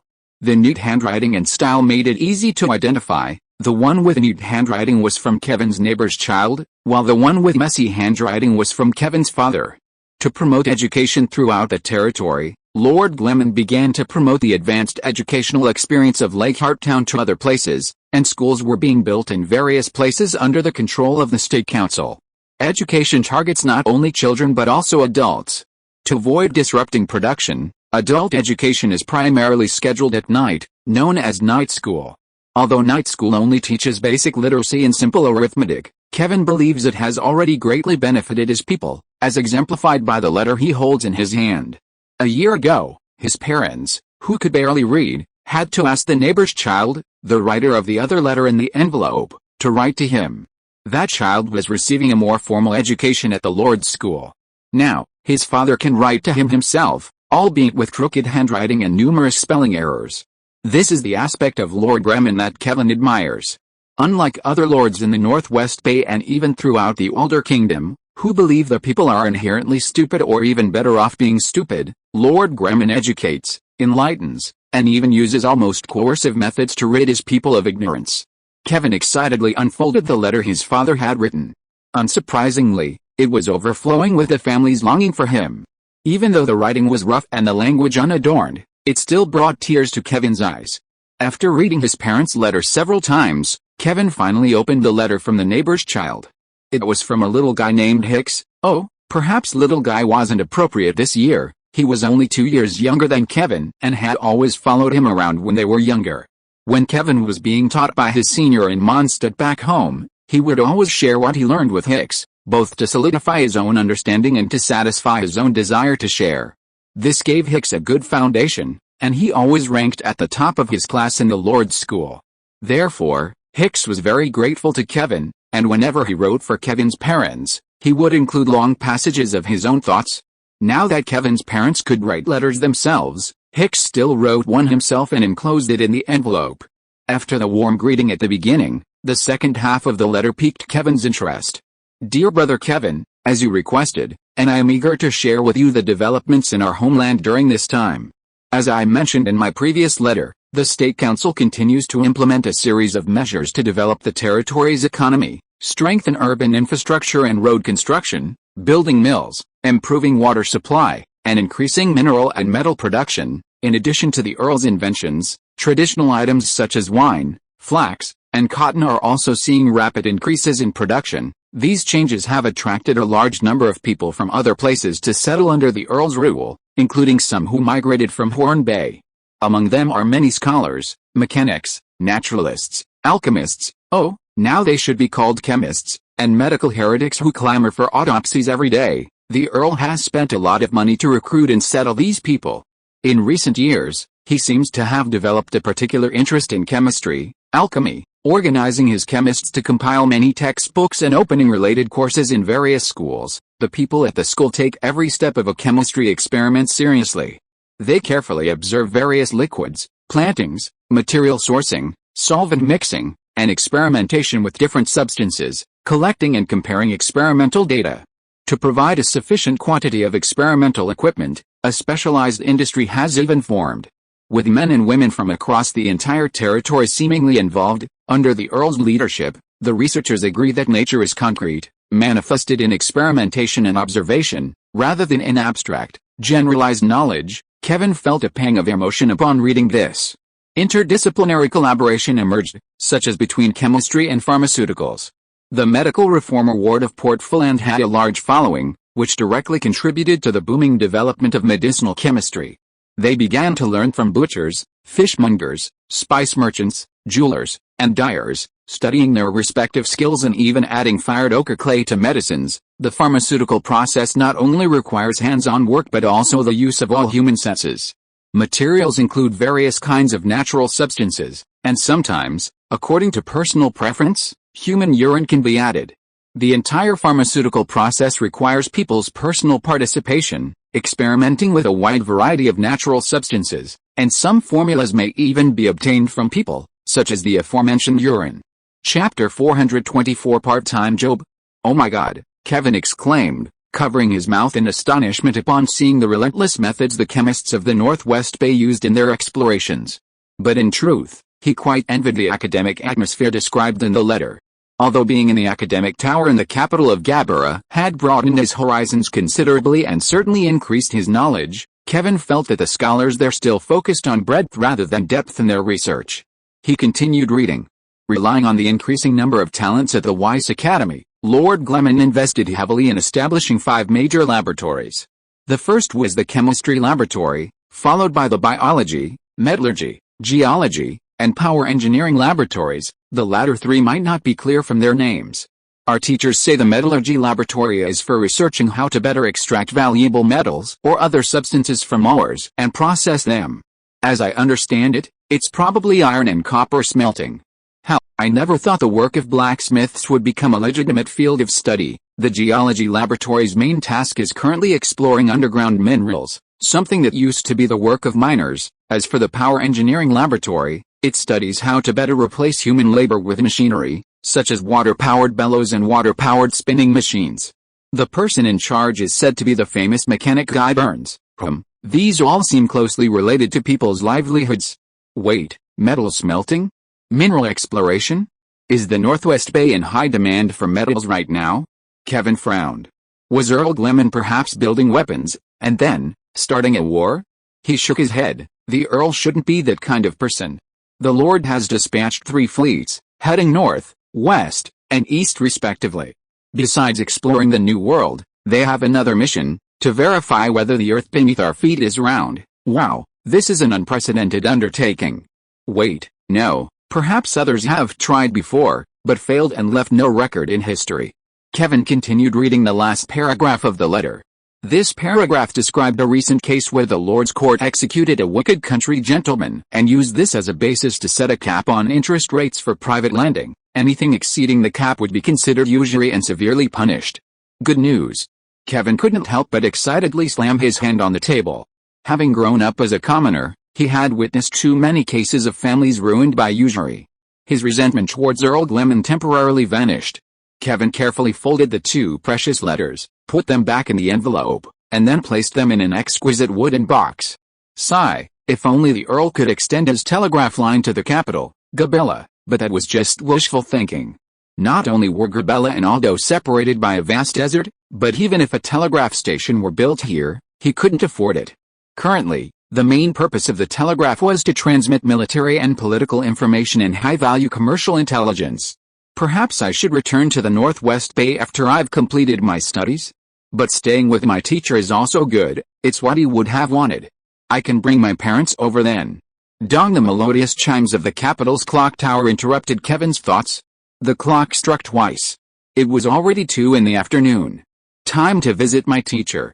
Ah, it's Kevin. Come in, come in. Kevin's teacher, David Aldrich, greeted him warmly. As expected, the old scholar was discussing something with his senior, Maud Langdon. Lately, they'd been spending increasingly long periods discussing matters. Was it some important academic issue? Kevin, I found you a great part-time job. It will not only enhance your knowledge but also allow you to earn some extra money while you study, the old scholar beamed, waving the cane bestowed by the Emperor, a symbol of his status as a Grand Master of the Scholar's Tower. Seeing his teacher's animated expression, the faint melancholy that had arisen in Kevin's heart due to homesickness dissipated. His teacher, though always solemn and dignified in front of outsiders, was always like a child in front of his own family. Really? Thank you, teacher. Having a part-time job was certainly welcome. As Aldrich's student, Aldrich only symbolically charged Kevin 10 Aldo copper coins, and always supported Kevin's living expenses in the capital by having him copy books. The hardship fee he gave was always substantial, almost equivalent to the salary of a legitimate copyist. Don't thank me yet, Aldrich smiled, his eyes narrowing. There's a prerequisite for letting you do this part-time job. You must pass my test in your primary studies. Well, Kevin also felt that his teacher wouldn't let him go so easily. He said confidently, please, go ahead and test me, young man, don't be so arrogant. Aldrich adopted a stern teacher's demeanor. Then let's use the papacy history I've recently taught you as a test. He thought for a moment, quickly came up with several questions, and then asked Kevin one by one. Aldrich's questions included some obscure ones, but these didn't stump Kevin. The young scholar answered each question, adding his personal insights on some controversial historical events. While I don't entirely agree with some of your views, Professor Aldrich stroked his gray beard, shaking his head. But there's some truth to them. All right, I declare you passed the test. As soon as the professor finished speaking, Senior Mon clapped his hands. Congratulations, Kevin. Thank you, Senior. Thank you, Professor. So, what part-time job did you introduce me to? Kevin asked expectantly. Oh, it's the position of custodian of the Royal Archives. How about that? Not bad, right? Professor Aldrich laughed again. That's fantastic. Hearing his teacher say this, Kevin almost jumped for joy. While the Royal Archives' primary function is to store various documents of the Gabella royal family, such as genealogies, it is also a large library. Its collection is second only to the Scholar's Tower, and most ordinary books, those not involving royal secrets, are open to the archives keepers, who are essentially the administrators. In contrast, access to books in the Scholar's Tower's library is restricted, with access rights linked to the tower's internal hierarchy. Obtaining this position would not only enhance one's knowledge but also provide a substantial reward, given its royal status. Kevin was instantly filled with gratitude towards his mentor, Aldrich. Chapter 425 Instructions. After the part-time job was settled, Aldrich asked Kevin to sit down and began to instruct him on some matters. Kevin, his mentor said earnestly, you've been in Gabella for a while now, so you must be familiar with the current situation in the capital. Kevin was somewhat confused. What do you mean, teacher? Aldrich's face became serious. The issue of His Majesty's successor, Kevin understood. He had heard about the undercurrents of competition between Emperor Bartley Griffin's 2 sons, Prince Felix Griffin and Prince Antonio Griffin. Listen, Aldrich instructed Kevin, the royal archives are also part of the royal buildings, so they will inevitably be drawn into these disputes. But as long as you don't actively investigate these matters or ask unnecessary questions, you won't cause any trouble. I will certainly keep that in mind. Kevin nodded obediently. Good heavens, the scenarios he had only ever seen in novels and on stage were about to unfold before his very eyes. Seeing Kevin's fear, his senior, Mond Langdon quickly reassured him. Don't be afraid, Kevin. Just do as the teacher says, and nothing will go wrong. You're an outsider, and you're still under the wing of the Scholar's Tower. As long as you don't get involved, no one will do anything to you. I don't want to get involved, Kevin thought to himself, but judging from your behavior earlier, you seem to have a good relationship with the second prince, Antonio Griffin. Besides, he studied under Professor Aldrich, so he's practically my senior. For some reason, curiosity got the better of him, and he blurted out, "So, teacher, who do you support?" He immediately realized his mistake. His teacher had just warned him not to pry. Aldrich glared at him first, then stroked his beard and said, "Don't ask so casually in front of outsiders in the future. But since we're all family here now, it's okay to tell you. Of course, I support my student Antonio, and our entire Scholar's Tower supports him too. It's not a secret, the whole Empire knows about it. So, as a member of the Scholar's Tower, when you walk around outside, people will assume you're a supporter of Antonio. But if you go around asking questions, you'll definitely get yourself into trouble. That's why I'm specifically instructing you today." Kevin nodded repeatedly. Over the years, he had come to understand what kind of entity the Scholar's Tower was in the Gabella Empire. In short, it was a deeply entrenched and powerful entity. No wonder they dared to openly support the second prince.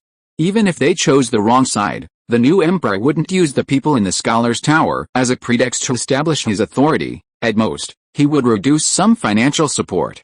After pondering for a moment, Aldrich said, "All right, Kevin, take some time to familiarize yourself with the new environment at the Royal Archives. Get along well with the elders there, and ask them for help if you encounter anything you don't understand, except for what I just mentioned. In short, don't look down on others just because you're a member of the Scholar's Tower." "I will certainly remember your instructions," Kevin said, bowing respectfully to his mentor. "I'll see you downstairs," Mond Langdon said, leading Kevin out. "Kevin, do you know," on the stairs, Mond Langdon said to Kevin as they walked, "I believe that only by handing the Empire over to His Highness Antonio will Gabella, no, all of human civilization have a future." It seems Mond Langdon is a staunch supporter of the second prince. "Alice, it's a pity that although he has our support, the Crown Prince also has the support of more than half of the local lords and the Gabella Church, as well as a mother who is the Queen and a grandfather who is the Imperial Chancellor. The outcome is uncertain." Uncertainty is an understatement, Kevin thought to himself. Compared to Felix, Antonio's conditions were far too poor, not to mention the rumors of his dishonorable origins, the child of a witch. Wait a minute, Antonio won a great victory recently. For Gabella, who values military merit, perhaps there really is a chance. Although he was secretly comparing the two princes in his mind, Kevin remained silent, remembering his teacher's instructions. Meanwhile, his senior, Mond Langdon, was talking incessantly. The two unknowingly reached the door, and Mond Langdon gave Kevin a satisfied look. "It seems you've remembered what your teacher said. From now on, do as you're told. Regarding the two princes, no matter what they say, don't interrupt. It was a test, after all." Kevin breathed a sigh of relief, bid farewell to his senior, Mond, and left. After seeing Kevin off, Mond returned to his teacher's study. "How was it?" Aldrich asked. "Very good," Mond smiled. "Kevin heeded your instructions." Sigh, Aldrich shook his head. "With this boy's talent and intelligence, if he joined our plan, he would definitely become a valuable asset. But he's still so young, and I ultimately can't bear to drag him into this." Mond laughed heartily. "What do you mean, drag him into this? That sounds so harsh, teacher. We're doing this for the future of human civilization." Sigh, "Let's not talk about that. You know, MacDonald and Alvis are coming back soon." "Oh," Mond responded, but his heart was filled with turmoil. Marshal MacDonald, a high-ranking figure in the Gabella Empire's military, had fought alongside Prince Antonio in the war against the Nesta Empire. After the victory, Prince Antonio returned first, while the old marshal remained temporarily at the border. MacDonald had never expressed any favoritism towards the two princes' rivalry. It was unclear what variables his return would introduce, given his immense influence within the military. As for Alvis, he was another important high-ranking member of the Scholar's Tower, a few years younger than Aldrich, making him his junior. Because of Alvis's expertise in military strategy, he was sent to the border to assist Antonio and MacDonald after the war began. After the truce, He was responsible for presiding over negotiations with the Nesta Empire and remained at the border, returning with MacDonald this time. I wonder if Alvis managed to persuade MacDonald. That old fellow has always been known for his rigidity. Aldrich stroked his beard, a hint of worry in his eyes. Mond comforted his mentor. With His Highness Antonio's outstanding performance in this war, he must have left a deep impression on the old Marshal. Yes, I think so too, Aldrich agreed with his student. Even if they couldn't win him over to the second prince's side, they at least needed to keep the old Marshal neutral and absolutely prevent him from supporting the first prince, Felix. I apologize for the long delay. I had planned to update last week, but after watching the movie The Legend of the White Snake, I became completely engrossed in watching Cantonese opera. It's amazing how I can't understand it all, yet I'm deeply absorbed. Every time I turn on my phone or computer, I watch all sorts of things. This is probably the charm of traditional culture. I recommend everyone to watch The Legend of the White Snake. It's truly a masterpiece. It's a pity that there are so few screenings, especially in Guangzhou, which should have been a major box office draw, but the pandemic hit during its release. It's truly a difficult situation. End of this chapter. Thank you so much for reading until the end. Don't forget to give it a like. Looking for more exclusive content and immediate access? Subscribe to our Patreon. Remember, every like, subscription or donation encourages us to continue. Thank you all. See you in the next video.